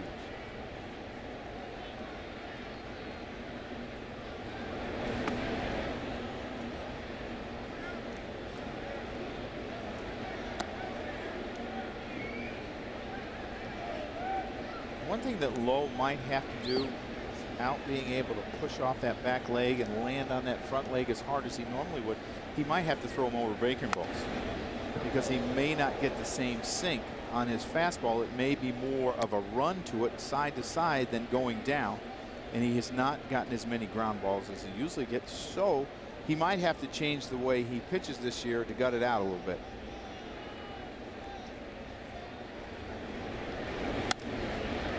Served into left field, a base hit by Kennedy.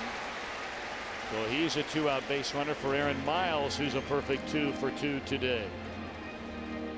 Adam Kennedy, when he's going well, he's always willing to take the ball the other way. And when he was with the Angels, he was a very, very tough out. And he's got hole conscious where he's been out front. But you see, he's out front a little bit, but he keeps his hands back and hits it through the short and third base hole. And this is a tough pitch. This ball is below the zone. But because he stayed back and wasn't way out front, he didn't roll his hands over and hit a weak ground ball to the right side.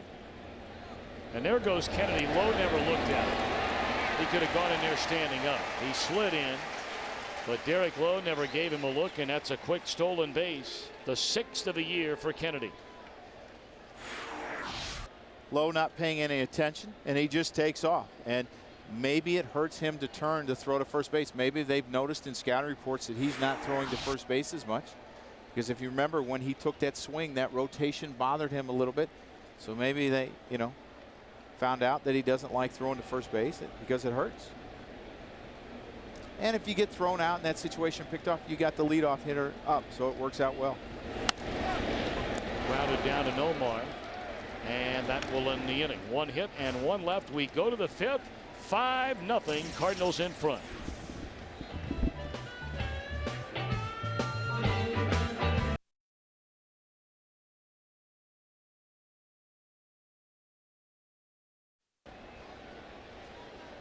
The Dodgers come to bat, starting with Nomar Garciaparra here in the 5th inning against Braden Looper. And with all this offense, and of course the ongoing story about the return of Rick Ankiel and his 2 for 2 game today, including a 2-run home run. It's easy to forget about the job that Looper's doing out there. Deep in the hole, Miles lets it fly, and it's not going to be in time. That'll be an infield hit for Garciaparra. Good effort there by the Cardinals shortstop. That ends a string of 10 in a row retired by Braden Looper. You also see the effort by Scott Rowland, who has the bad left shoulder. And then Miles makes a great play to try to get Garciaparra. See him landing on that left shoulder. That's what you worry about if you're a Cardinal fan or if you're the organization. Him re-injuring that left shoulder. He's had chronic problems. Might need a little off-season surgery to fix that. Tony La Russa has said about Scott Rowland how his defense has been spectacular. And you see the pitches by Braden Looper. Has not thrown very many during the course of this game.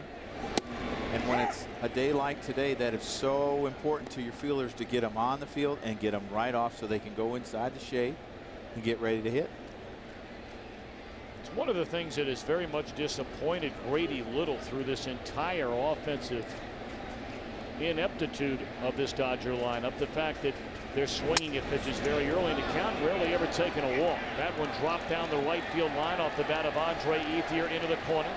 Nomar going to be held at third, and that'll be a double for Andre Ethier, his 22nd of the year. You see that Looper in the 5th inning has made a few mistakes. This is not that bad of a pitch. It's down, it's a sinker, but it doesn't get far enough away from Ethier, and he's able to pull this ball into the corner. You see Ankiel field this ball and make a strong throw to Albert Pujols to keep the runners at 2nd and 3rd. Well, now the situations where the Dodgers have struggled, and I mean really struggled, since the end of July. It's almost astonishing, their numbers with runners in scoring position over the last 2 weeks. And this one popped up and will not bring in the run unless it falls, and it'll be caught by Duncan. And Garciaparra stays put. Well, Juan Pierre is not a guy that usually hits sacrifice flies. He's a guy that needs to hit the ball on the ground and hit line drives. And like you talked about, anxious in the count, gets a decent pitch to hit, but just doesn't hit it where he wants to. Great play by Duncan. And Chris Duncan has worked so hard on his defense. He is all-out effort. He'll run into any wall that is out on the field. He will dive. He will do anything it takes to make a play. And that just tells you a lot about him. The Dodgers 5 for their last 69 with runners in scoring position. You know, through July 30th, they were hitting .291 with runners in scoring position, second in baseball. Over the last 10 days, they have just really struggled where they're hitting under .075. So, I mean, but that happens, and you have to stay afloat by your pitching. And, yeah, they have not played very well, but somehow they have to find a way to score runs. It's not a patient club, as you talked about. They're amongst the last in base on balls as hitters, but they do put the ball in play. That's the other. They do that. Now Ramon Martinez, a number 8 hitter, is up there. Derek Lowe's in the on-deck circle. There's no one getting loose in the bullpen. We're in the top of the 5th inning. I am stunned there is no activity in the Dodger pen.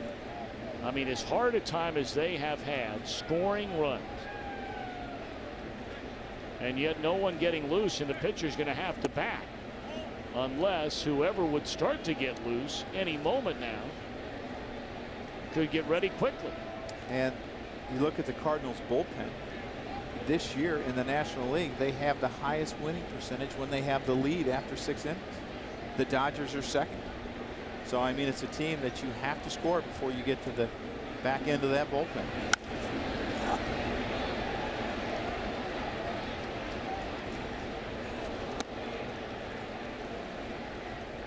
Quick question a moment ago. Good base running or bad base running there by Garciaparra? Well, I think once you realize that he has to dive, I think that you have to get back to the bag and tag.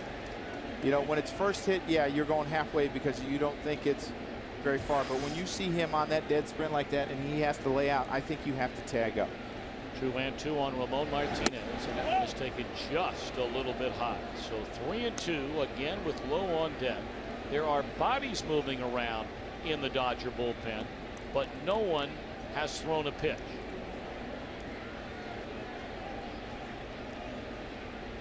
That's Joe Beimel just stretching things out down there.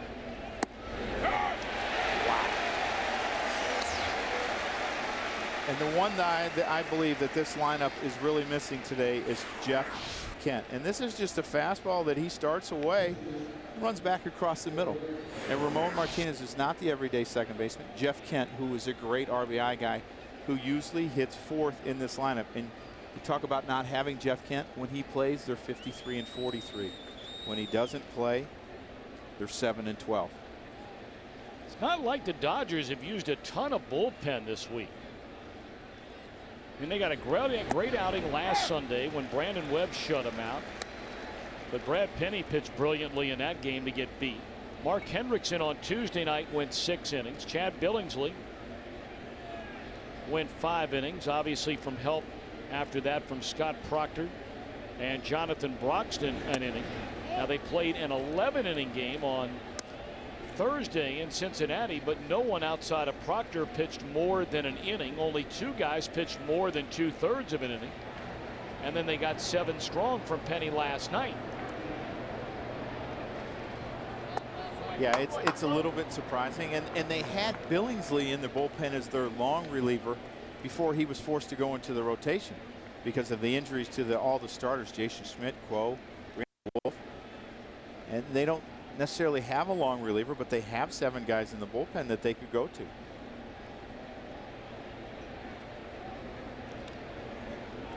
Certainly that will be a question that Grady Little is asked about after this game is over, about why not hitting for Lowe here in the 5th inning today. There's a slow roller, and the Dodgers are not going to score with 2nd and 3rd and nobody out. 7 runs in their last 53 innings.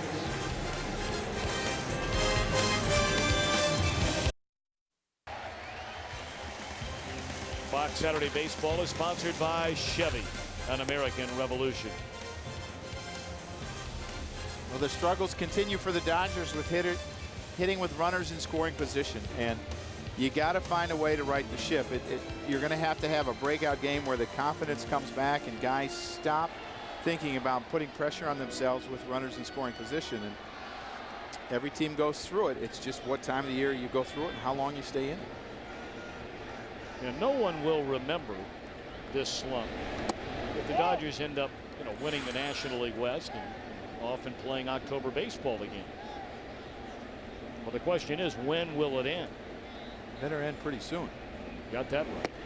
Rick Ankiel, a swing and a miss, a perfect day today for Ankiel. A 2-run home run in the first inning. A single into right, scored in the 3-run third. Ankiel spent this entire year down in AAA. And one of his teammates down there, who's now with the big league club, Ryan Ludwig, wearing a microphone for us today, talking with hitting coach Hal McRae about Ankiel this year in the minor leagues as a batter. Made adjustments to the slate. When he first got there, he had a little bit of success early, and they started pitching him one way, and then he started driving the ball the other way, and then it was all over after that. Started showing guys that hit the ball the other way.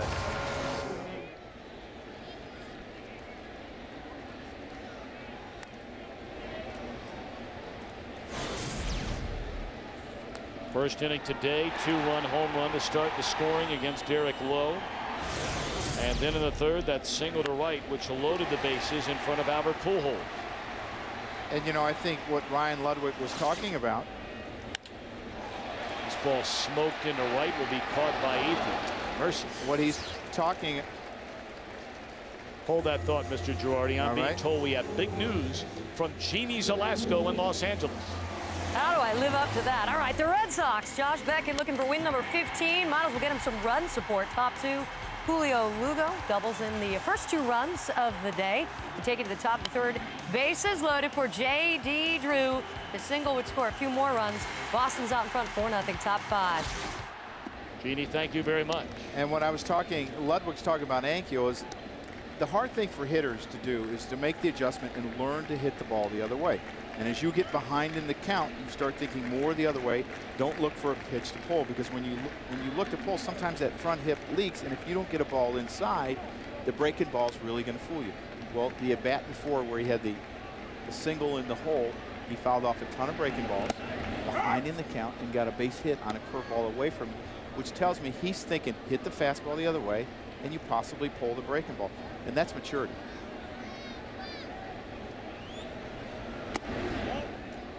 2-1 to Albert Pujols. It's hard to believe we show up and broadcast a Cardinal game through the first 5 innings, and we're talking about somebody in their lineup more than this guy, because this is demand. Well, this is the guy in St. Louis, but you got to remember when Ankiel came up, the success that he had in his first full season, going 11-7, was kind of the same as what Albert Pujols had in his first year.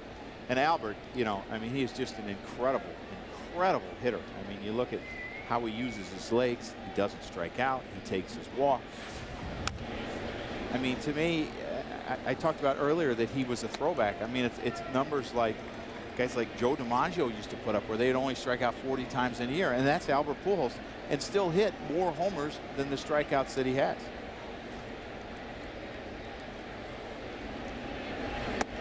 That one low and away. Take a look at our Miller out of town scoreboard. Some games already underway. Certainly the Dodgers keeping an eye on that San Diego Padres game. They're already in the bottom of the 6th inning, scoreless in Cincinnati.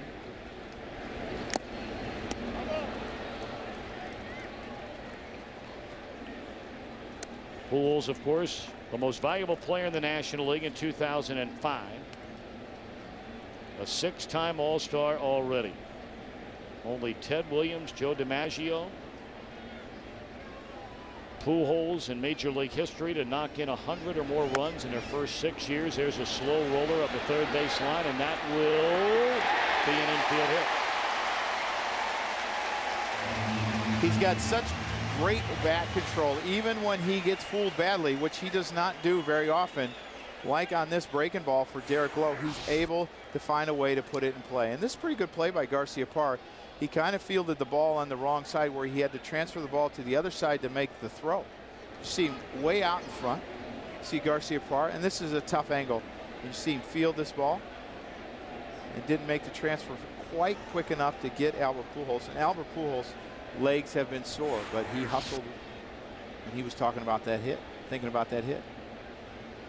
Are they thinking it maybe hit off his foot or something? Well, Grady Little came out to bring up some point that they're discussing now, and I guess they're going to say it's a foul ball. And Pujols will gladly come back and have a chance to swing that bat again. Tony La Russa will counter, and he wants to hear from Brian Gorman as to why this was changed. And that didn't last long. Let's see what happens here. Hit the bat twice. Hit his bat twice, and that is a foul ball. See the short stride by Albert. Hit the bat once, twice. He's got such great hand-eye coordination that he can do that, Tommy, to slow it down. They just deaden that. Yeah, that's right. They hit it one thing, and you know it might have been a quick roller down to third, and then you come back and get it one more time and check it up. 3-2 to Pujols. So what does he do? He almost undresses for a call. 2 away in the inning.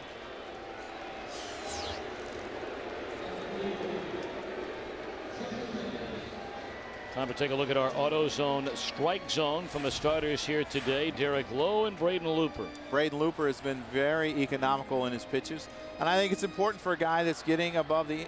He's thrown more innings than he's ever thrown. He's actually thrown more this year than the last 2 years. And this is something that he's never done, been a starter in his career. And as the month of August and September go on, he has to be economical because he's not used to it, and his body has not trained for this. Jim Edmonds 1 for 2 at a 2-run single into right field in the Cardinal third inning.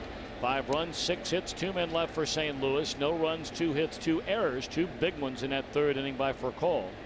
And 3 men left on base for the Dodgers. That ball clobbered into right center field. It'll go to the wall. And Edmonds pulls up with a 2-out double. Jimmy Edmonds has always had a sweet swing. Always has been able to elevate the ball, especially the ball down. He has a little bit of an uppercut. No stride, basically. Stays on the ball. Nice, easy swing. You see the rock back, the weight shift. Goes down and gets this ball. Gets into his legs. Poses a little bit at the end there. And that's the one thing about the Dodgers. You know, they've pitched pretty well, and they have struggled offensively. But it's a club that's really struggled defensively. Second to last in errors. I mean, they have 40 more errors than the first place team, the Colorado Rockies. That leads to unearned runs, and when you struggle scoring runs, sometimes it's hard to recover. They really need to shore up their defense.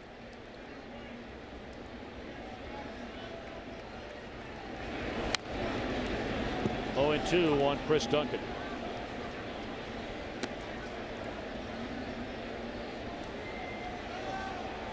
Now Arizona will play later tonight. Well, you talked about the role the Diamondbacks have been on, winning 16 of their last 19 games. And they've done all that without Randy Johnson, of course, who won't pitch again the rest of this season. And I saw the Dodgers earlier this week for a series, saw the Padres last night. And the one thing both of those teams have in common, the people around those clubs, when they talk about Arizona, is they say, you know, the scary thing about them is they're really young. They're really talented. They don't know how good they are yet.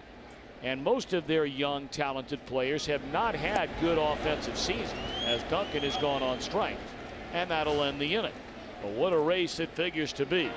But if the Dodgers want to be right in the middle of it, they need guys like Martin and company swinging at lumber.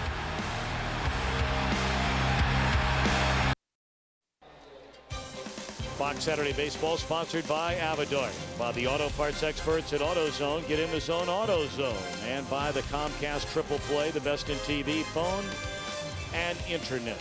There you get a look at Union Station, just down the road from downtown St. Louis. 0-1 the count. Top of the order. Rafael for a call, to be followed by Russell Martin and James Loney. The Dodgers have managed only 2 base hits. They came back to back to begin the 5th when they had runners at second and third with nobody out and failed to score. It's just a very anxious club to score runs. They don't work the count. They don't strike out. But it's never tough at bats on the pitchers. Well, it all adds up to the Blues in Dodger land. Hitting .227, not even averaging 3 runs a game since the 3rd week of July, thanks in large part to hitting with runners in scoring position. The defense, as you brought up, leaking the record. Only 4 wins in their last 15, and here today, now 7 runs total in their last 53 innings, 5 for their last 71 with runners in scoring position. And I believe if you're the Dodgers, you have to look at that and say, you know what, through all that, we're still only 5 games back. And we have 6 with Arizona. We have 6 with San Diego. We're still in control of our own destiny. We have to start playing better baseball. And this is about the time they went on that run last year where they won 13 games in a row and kind of took off into the division. I was actually talking to Charlie Steiner about it, and he said it was right after we came to St. Louis. We went on a run and won 13 games in a row. And this club is capable of doing that. I think everybody feels like, Joe, that they have too many good players. They have too much talent for this to last much longer offensively. Well, the thing that they have to shore up is they have to shore up the defense, because eventually they're going to hit. Like you said, this team is going to hit because they have players that are experienced, that have hit before, like Luis Gonzalez. Guys like Luis Gonzalez who have been in playoff races, been in the World Series, Jeff Kent as well, that can help a lot of these young guys. And you see Martin's frustrated. He thinks the ball's outside, and he better be careful. He's going to get thrown out of this game. But he thinks it's outside. He struck out in the first on basically the same pitch. You see the fastball splits Yadier Molina's chest. Pretty good pitch there. And that's what happens usually when teams aren't hitting. You see them yell at umpires more because they're frustrated, and that's how they take out some of their frustrations. Or they can go bang their bat in half, and some guys even break it over their legs. Yeah, even some pitchers like Carlos Zambrano earlier in the week. That's who I was referring to. Not something you want the ace of your staff doing.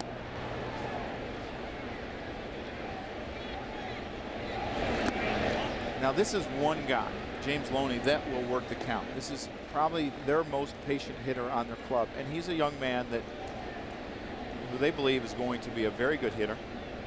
He's going to hit home runs. He's a gap-to-gap guy now. Very good first baseman. But this is part of that young core that they have with Loney, Ethier, Martin as their positional player, Kemp as well, and then they have, I believe, an ace in Billingsley, a closer in Broxton. So I think things in Dodger land are pretty good. Oh, yeah. Even though they're struggling right now.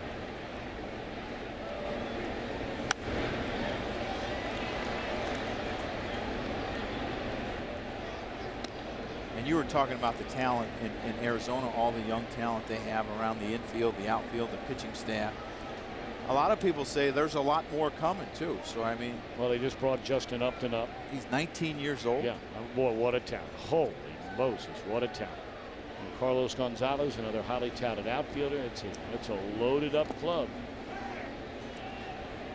You know, the guy who does so much of the credit out there, their current general manager, Josh Burns, has done a marvelous job. But it should never be overlooked that, you know, most of those young players that are there right now, you know, were drafted and scouted with Mike Rizzo as their director of scouting. He is now in Washington with the Nationals, and their former general manager, Joe Garagiola Jr. There's a base hit into center field.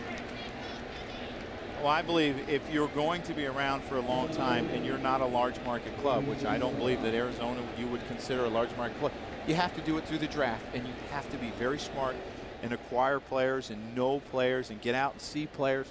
And the Diamondbacks have done a great job. And sometimes you have to be a little lucky too. I mean, the health of the players, you know, you have to keep them healthy, and they've been able to do that as well. And it's one of the reasons, all that talent, why all of a sudden the most popular player in the very young franchise history of the Arizona Diamondbacks, Luis Gonzalez, was not brought back when his contract expired last year. Now, you had a chance to be around Luis. You had a chance to be around Sean Casey. Brett Tomko, when he introduced the lineup, said he was the nicest player in baseball. Would you agree or disagree? Well, I got to tell you, as far as who's a nicer guy, I don't know if you could pick between the two, but I will say one thing, and this I can say unequivocally, and I couldn't be more serious. I've never seen a person, forget an athlete, but in Gonzalez's case, an athlete, who did more for more people in his community than Luis Gonzalez has done in Arizona since coming there in 1999. I mean, you talk about a pillar of strength in the community and the things that he has done with his family for those less fortunate, for those that he ran into every day on the street.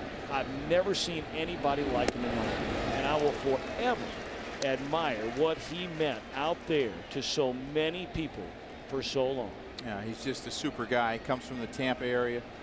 Grew up with Tino Martinez, much the same. Two guys that are very much alike, that just really get it when it comes to life. Gonzalez drives one hard into right center field, and the Dodgers are going to get on the board. They're going to wave around Loney, and Luis Gonzalez makes it a 5-1 game on a run-scoring double to right center field.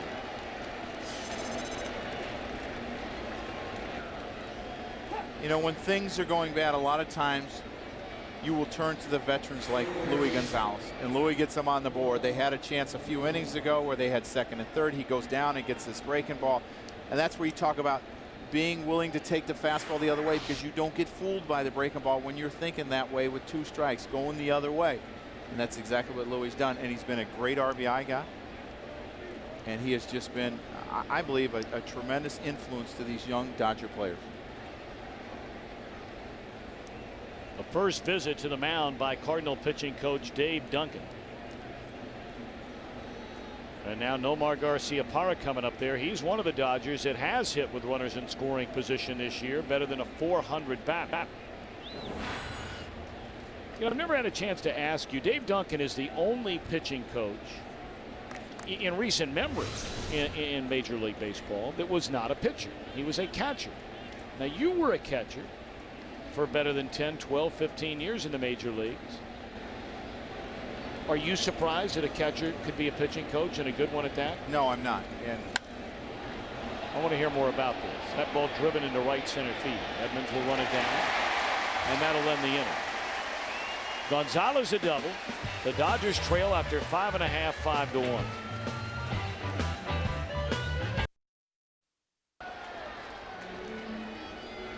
Cardinals leading 5-1 as they come to bat here in the home half of the 6th inning. It'll be Roland Molina and then Braden Looper. Roland, first pitch swinging, a ground ball to Furcal. One away. Pepsi is the official soft drink of Major League Baseball and would like to congratulate Aramis Ramirez, July's Pepsi Clutch Performer of the Month, as voted on by you at home. To learn more about voting for August Pepsi Clutch Performer of the Month, visit PepsiClutch.com. Cubs, who are half a game behind Milwaukee, are the game next week against the Cardinals on Saturday. Aramis Ramirez had a great month of July.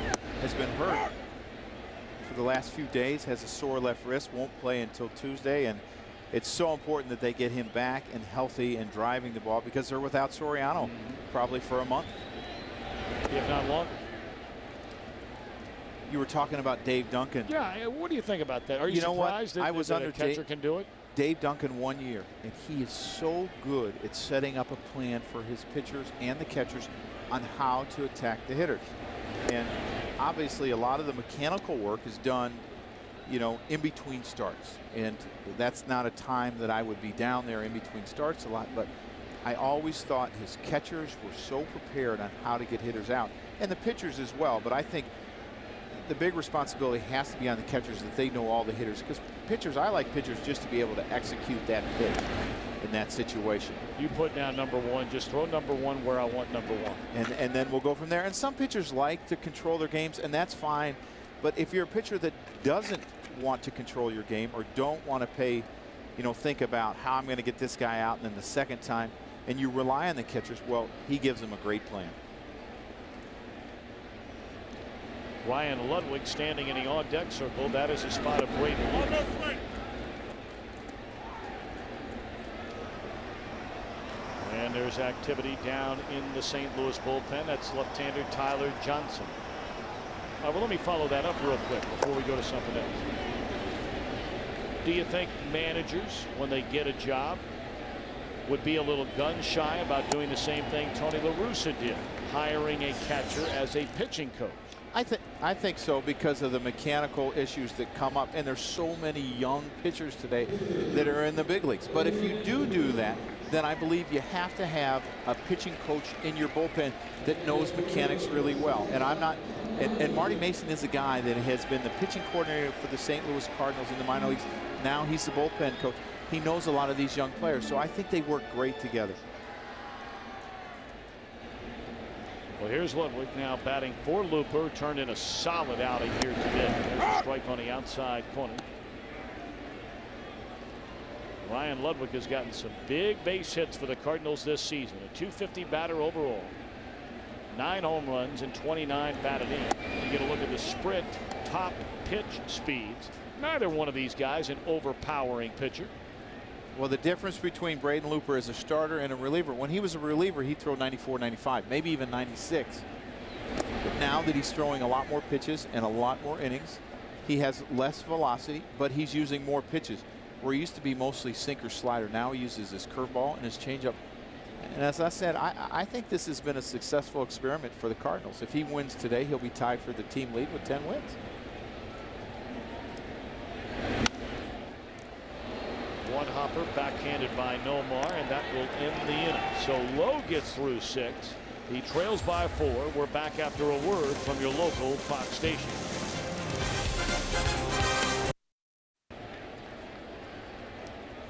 Left-hander Tyler Johnson coming on now to pitch out of the Cardinal bullpen. 6 solid innings again, turned in by Braden Looper. That's now over the last 10 games. The Cardinals starting pitchers, an ERA at 2.6. That's solid stuff from a team that has not pitched well in the rotation by and large the entire year. Well, they went out and got Mike Maroth, who struggled, but it still knows how to start games. They got Joel Pinheiro from Boston, who had also been a starter in his career. And, you know, before they were experiment making, you know, relievers, starters. And they did it with Todd Wellenmeyer, who threw the ball pretty well, but who was back in the bullpen. And they got some guys that are giving them some innings, and that also rests their bullpen as well. Breaking ball in the outside corner, a strike to Andre Ethier.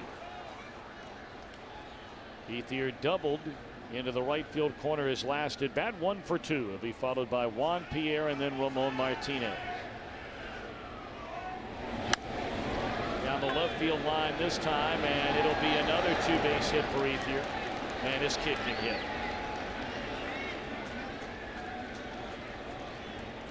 He can really hit. Andre Ethier, doesn't matter if they're left-handed or right-handed, he stays in there. He does not, the front hip does not leak. You'll see the front hip go right back to the pitcher, stays closed, and hits this ball the other way. And that's just good hitting, because when you're a left-hander and you're facing a left-hander, usually they're going to try to pitch you away. And he just went with the pitch. We told the story many, many times about Ethier last year. Perhaps some of you have not heard about it. His father, when he was growing up in Phoenix, realized his son at a very young age was going to be a left-handed batter.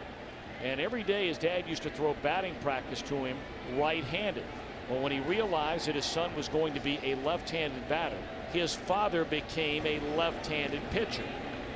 So he could throw as a lefty to his son batting lefty, and wouldn't be worried about facing the left-handers, and clearly that's paid off even here today.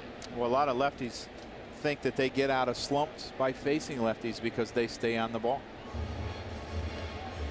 Well, Matt Kemp has been announced as a pinch hitter for Juan Pierre. That's all for Johnson. And the right-hander Russ Springer will come on from the Cardinal pen.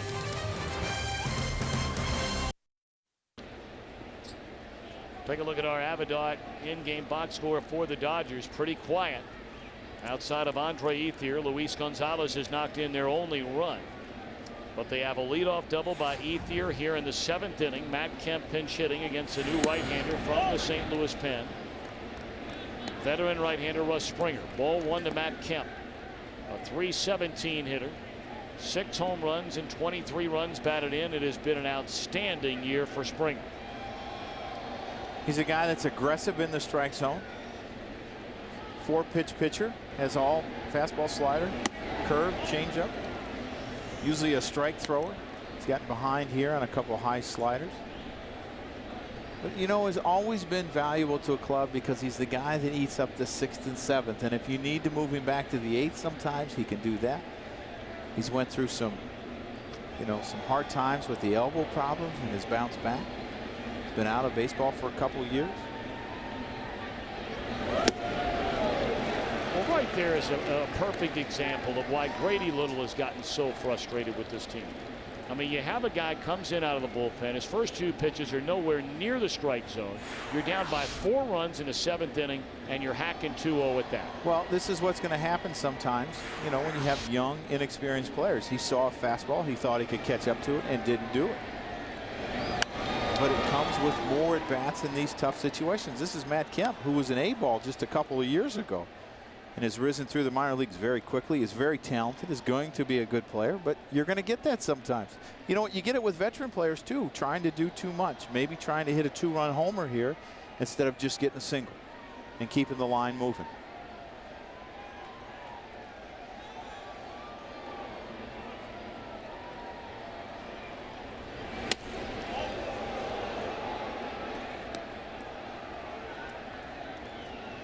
To the count now on Kemp, and you see what he has done since getting pretty regular playing time. Good numbers. He really does, and he has power, he has speed. They said he's gifted enough in the outfield to play center field.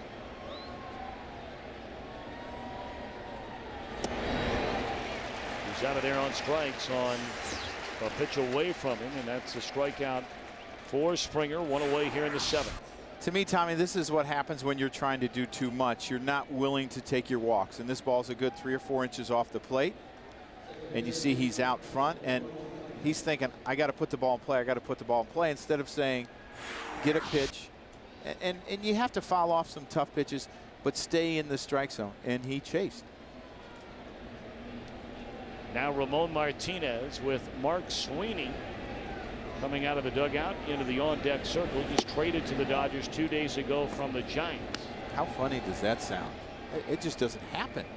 The Giants and the Dodgers trading players.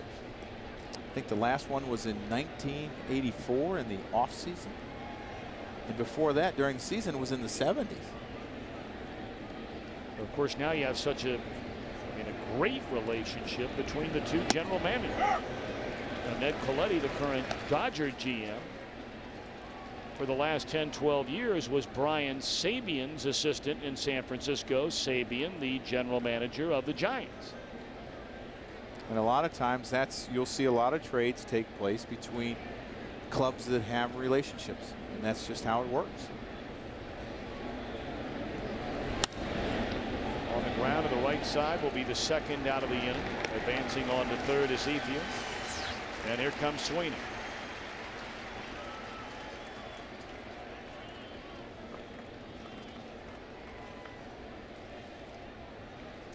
Roberto Hernandez is throwing down in the Dodger bullpen.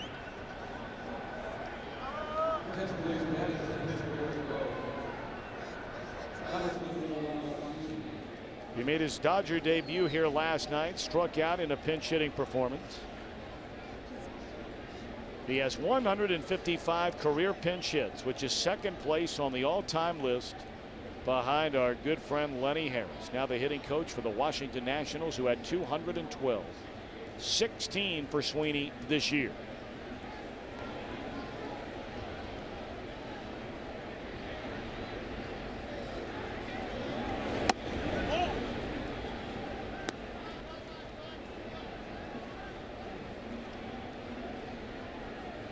Ryan Sweeney has hit that coast pretty well. He was a Padre as well, right? Giant, Dodger now.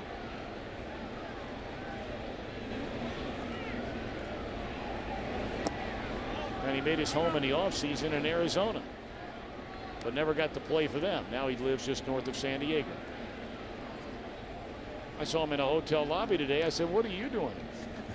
I didn't even realize that he was traded after the game on Thursday. I saw the Dodgers on Thursday, and they never announced anything after the ball game. Let me ask you something. You know how the deadline is July 31st, the trading deadline, where you don't have to clear waivers? That ball hammered into deep right field, and Keel going back to the wall, and he's got it. Sweeney putting a charge into one, but just short. A runner stranded at third. They stand and stretch in St. Louis. It's a 4-run Cardinal lead. Fox Saturday Baseball is sponsored by DirecTV. For the most sports in HD, you gotta get DirecTV. By DHL, delivering America's pastime on time. And by Miller High Life, good, honest beer at a tasty price. You know, I wanted to ask you the question about the trading deadline, how it's been July 31st traditionally always, and you have to clear waivers after that to be traded. Well, you look at just the National League. 10 teams are still involved in this race. Right.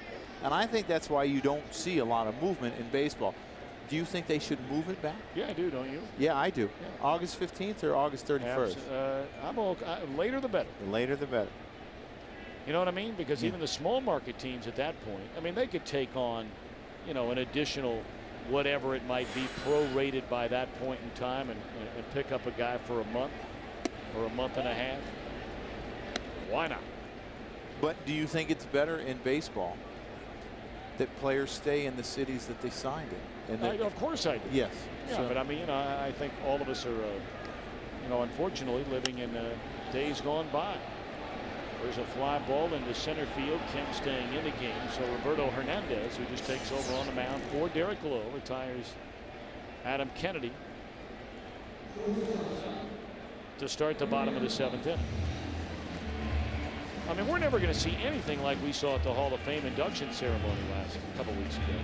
When you stop and think about it, Tony Gwynn spent his entire career with the Padres. Cal Ripken Jr. spent his entire career with the Baltimore Orioles.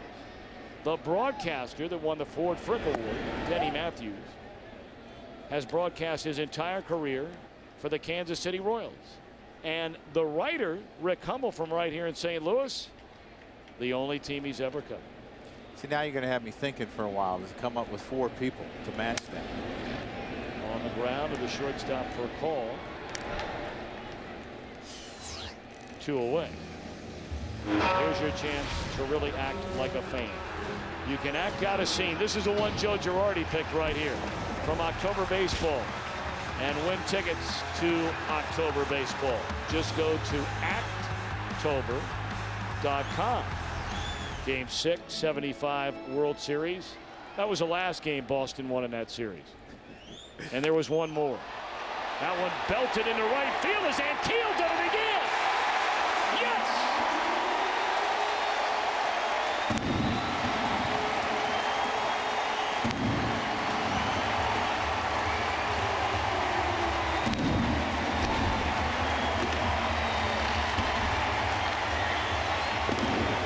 Now this remarkable chapter in the career of Rick Ankiel continues. He returned Thursday and homered. A 2-run home run in the first inning today.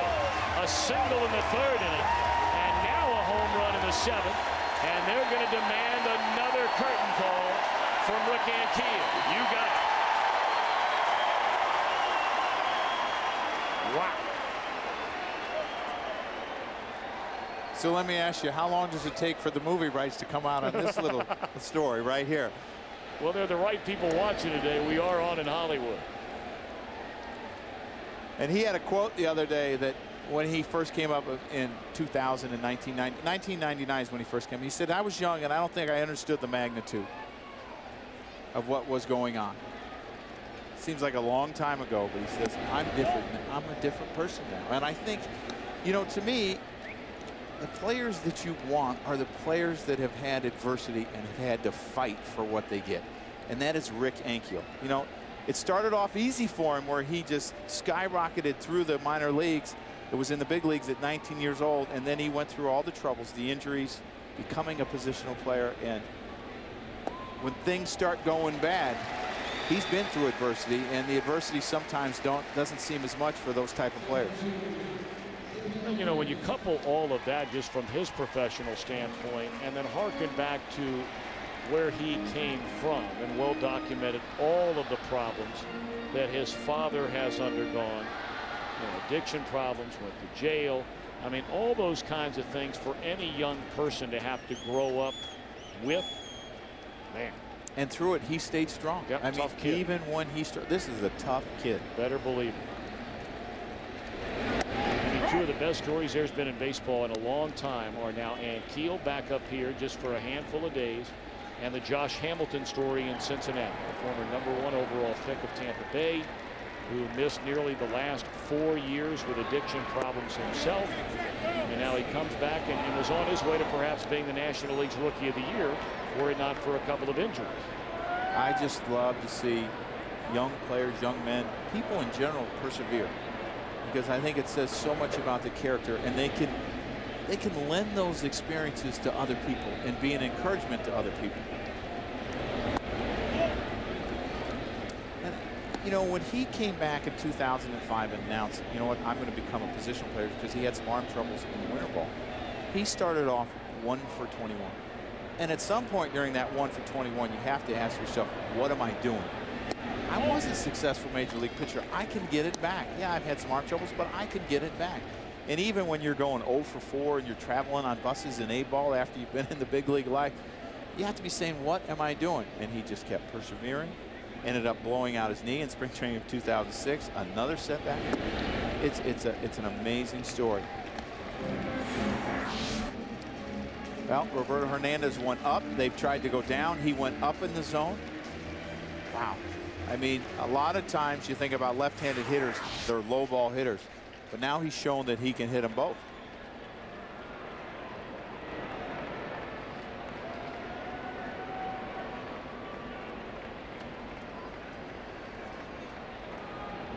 I know it's just a few games, but you think about the energy that he's put in the stadium, Ankiel. And also, it's, you know, if he continues to play well, it's like acquiring someone at the trading deadline. Fly ball off the bat of Edmonds to deep center field. Kemp at the wall. Leaps. Did he get it? He got it. What a catch by Kemp.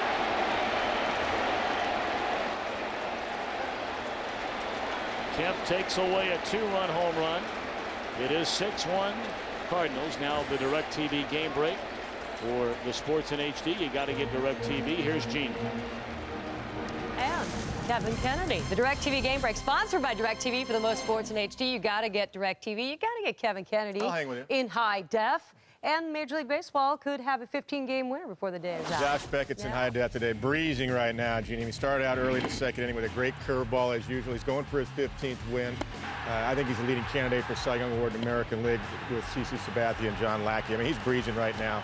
He's on fire. Fastball again, 96. Let's talk about the youth movement, shall we, in San Francisco? Yeah, it's here. I mean, this guy had 8 strikeouts today, Tim Lincecum, but the problem is he gave up a couple of home runs in this ballgame, but he has 121 strikeouts in his first 18 starts. Roger Clemens through 18 had 94 strikeouts, just to give an idea how much power this guy has. All right, we see bottom 8, the Reds out front of the Padres 5-1. Reds' Jeff Keppinger 2 for 3. He's put up 3 of the Reds' runs today. This has been the DirecTV game break.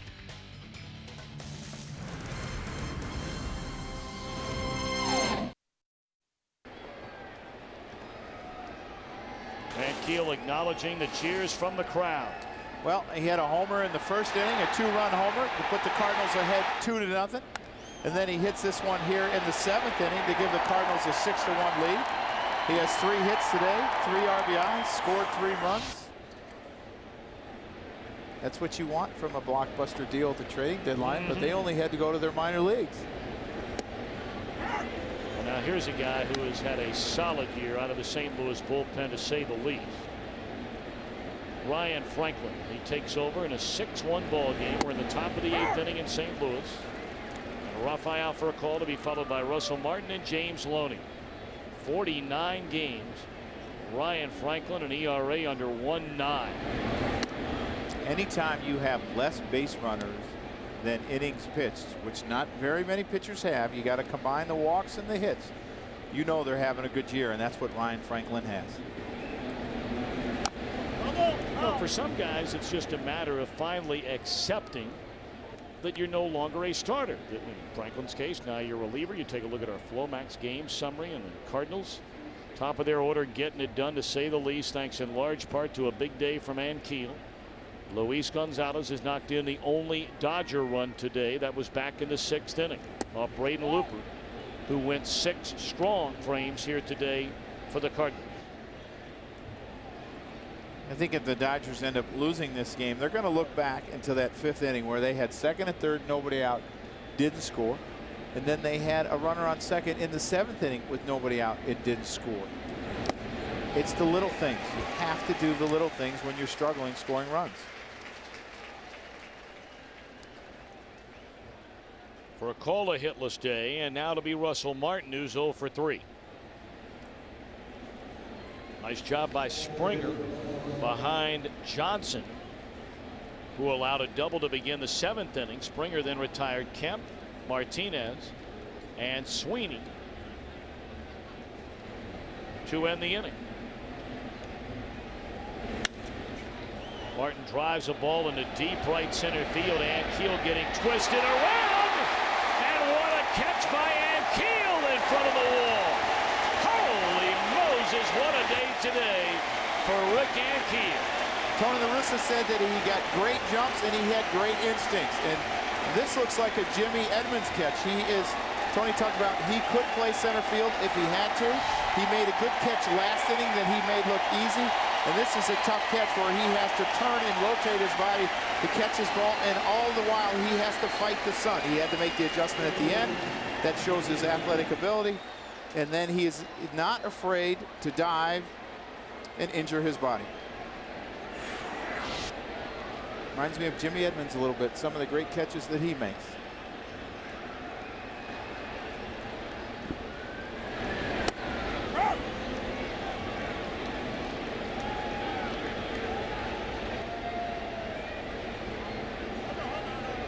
One of James Loney time was called before Franklin went into his windup.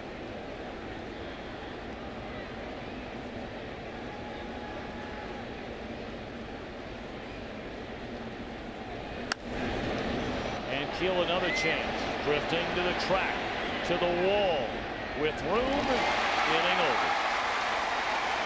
Cardinals 6, Dodgers 1. A monster return to the big leagues this week for Rick Ankiel.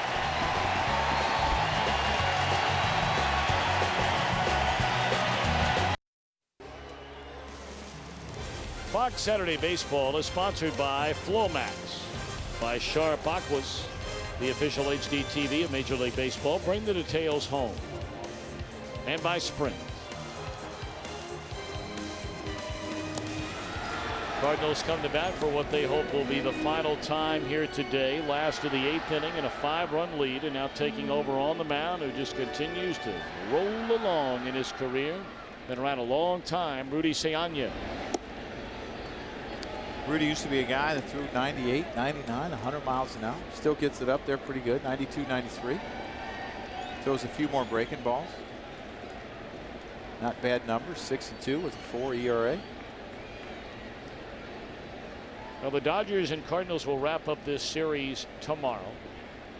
And then the Dodgers will go back home and they will entertain the Astros and the Rockies. That'll be a big series for Colorado. Well, every series from now on is big for the top 4 teams in that Western Division. Arizona leading San Diego by 3 games. The Padres are getting clobbered in Cincinnati. 8-1 in the bottom of the 8th inning. The Dodgers 5 back, Colorado 6 back. Arizona plays later tonight against the Nationals in the desert.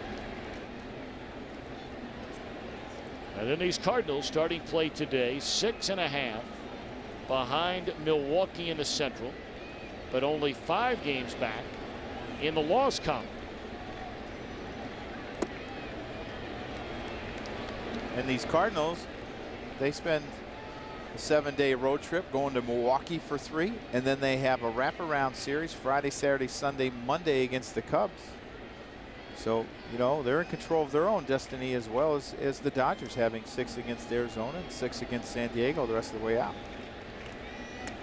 You know, I think even the most hardened, or better put, ardent Cardinal fan would say they can't believe you're talking about this year's version of the St. Louis Cardinals actually being in a race. I mean, let's face it, you know, you're 7 games under 500. They have not played good baseball by and large the entire year. I mean, you can't say a team that is 7 games under 500 is a good team. Tony La Russa called his team a courageous team. He feels like that through all the things they've had to go through bad offense early, bad home play early, the pitching struggling by and large all year long except for the bullpen, the rotation in shambles, he feels like his team could have easily been 18, 19, 20 games under 500, but they've hung in there. There's strike 3 to Duncan. And now with a month and a half to go, I mean, they're right there.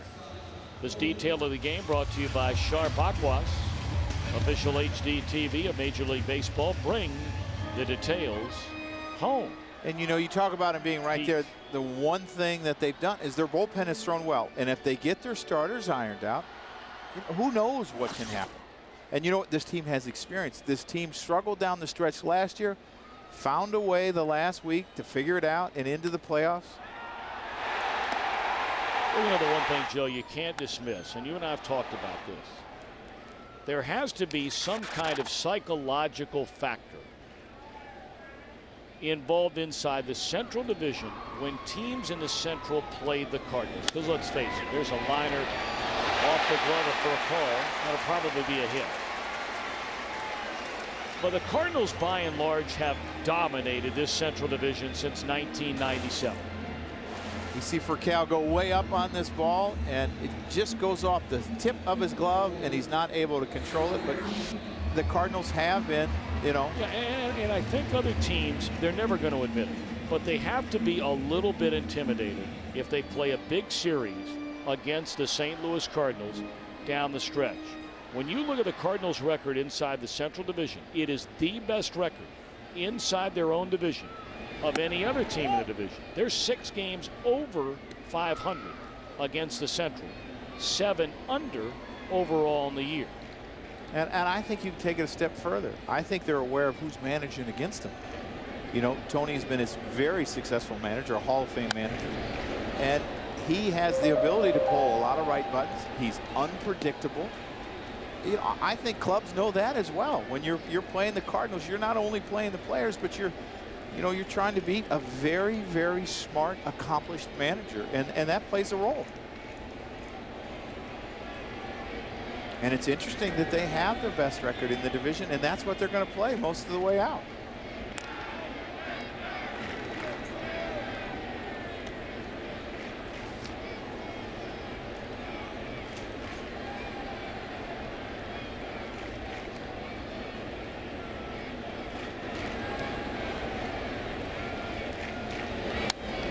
Fouled away by Yadier Molina.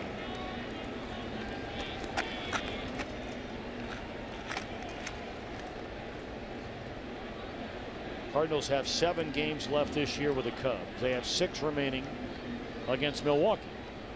Control of their own destiny. And that's what you want as a club. You want to be within the amount of games that you have left to play against the club. Then they don't have to rely on other teams for help. Double play ball here for Carl will handle it himself, and that's that. One hit, nobody left. We move to the 9th inning in St. Louis. Cardinals 6, the Dodgers 1.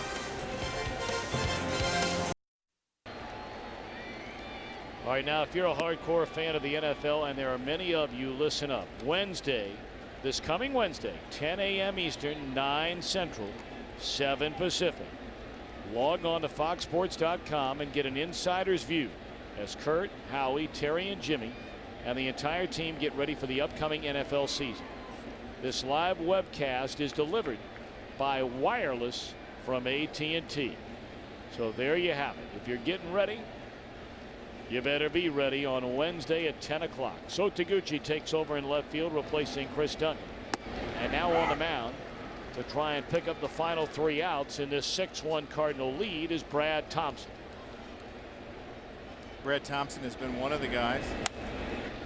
The ball hammered down the line by Luis Gonzalez, and it is foul. Has been one of the guys, has started some games for the Cardinals because of the troubles in their rotation. Began the season in the bullpen. Moved in as a starter for a while. Now he's back in the bullpen as the Cardinals are acquiring Maroth and Pinheiro.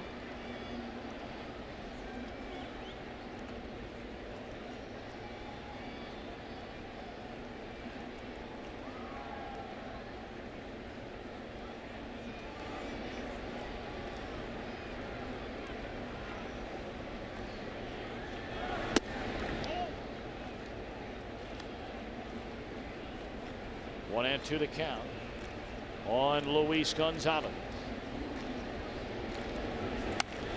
Popped up and back over the screen and out of play.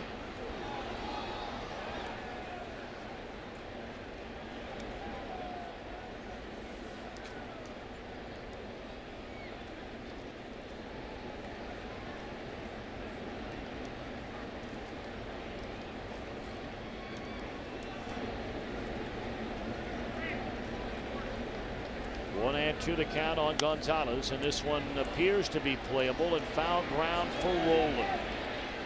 One away. Well, Rick Ankiel in 2000 finished second in the National League Rookie of the Year voting, won 11 games, had that disastrous Division Series game against Atlanta, a record 5 wild pitches. His wildness continued into the 2001 season, was sent to the minor leagues, quit pitching after 05, became an outfielder. Missed all of last year with a knee injury. Hit 32 home runs in the minor leagues this year. Thursday night he hit a home run his first game back as a position player in the big leagues. 2 more home runs, 3 base hits here today. A tapper to short. And the Dodgers down to their final out. The producer of today's game is Jeff Gowen. Our director Ray Tipton. Our associate director is Aaron Stoikoff, and our broadcast associate Yvonne Wagner. Our Chevrolet player of the game, who else? Rick Ankiel. In recognition of his outstanding play, Chevrolet will make a $1,000 contribution to Major League Baseball charity Chevy and American Revolution. Senior producer of Fox Sports is Bill Brown. The executive producers are David Hill and Ed Gorn. We thank Mark Wagner, Mark Zaguro, our entire crew here today for all their hard work. Won't see you for a while, Mr. Girardi. No more baseball for you this year, huh? I can't believe someone didn't bring a pie up here and maybe, you know. Put it in my face. Well, I wasn't going to say that. We got to give you a going away present. Well, of course, Fox Sports, part of a very exciting venture, a partnership with the Big Ten Conference. So the college football season getting ready to get started. Big Ten country. You and I grew up in Big Ten country. Nothing like it. You know, just so when I'm listening to the games on the network, I'm not going to hear those Buckeye pom-poms, am I? Oh, no. I'm going to Michigan week 1. 2 and 1 to EP. Now, did they do that just to irritate you? Oh, no, I'm fired up. I can't wait to get up there. And Michigan, you know, a team are talking about a chance to win the national championship. Their quarterback, Chad Henne, returning. Mike Hart, their outstanding running back. You know, out in Los Angeles, they're saying this is USC's year this year. LSU, possibly? You're not buying that one. I can see that. What about Northwestern? They're going to be good. 2-2 pitch. And that's the old ballgame. So the Cardinals continue to get dynamite starting pitching. This wonderful story about Rick Ankiel goes to yet another level here today. 3 hits, 2 home runs. They'll be talking about Ankiel well into the night tonight here in St. Louis. And they'll keep an eye on what Milwaukee and the Cubs do. The Dodgers, Joe, they're going to be fine, right? They're going to be fine. They just got to get their offense rolling, and they'll be fine. All righty, so 6-1 our final score right now. Let's send it back to the Fox Network Center. Jeannie and Kevin are standing by for Joe Girardi and our entire crew. Thanks for joining us. Have a wonderful weekend. Thank you, gentlemen. And Tom, thank you for all that you do. We'll keep watching for you on Fox. Let's share with you what's going on by the Bay. Barry Bonds threatening possibly from the bench. We sit right now, top 9 bases loaded, no outs, 9-3 Pirates. Matt Vasgersian, Mark Grace with all the action.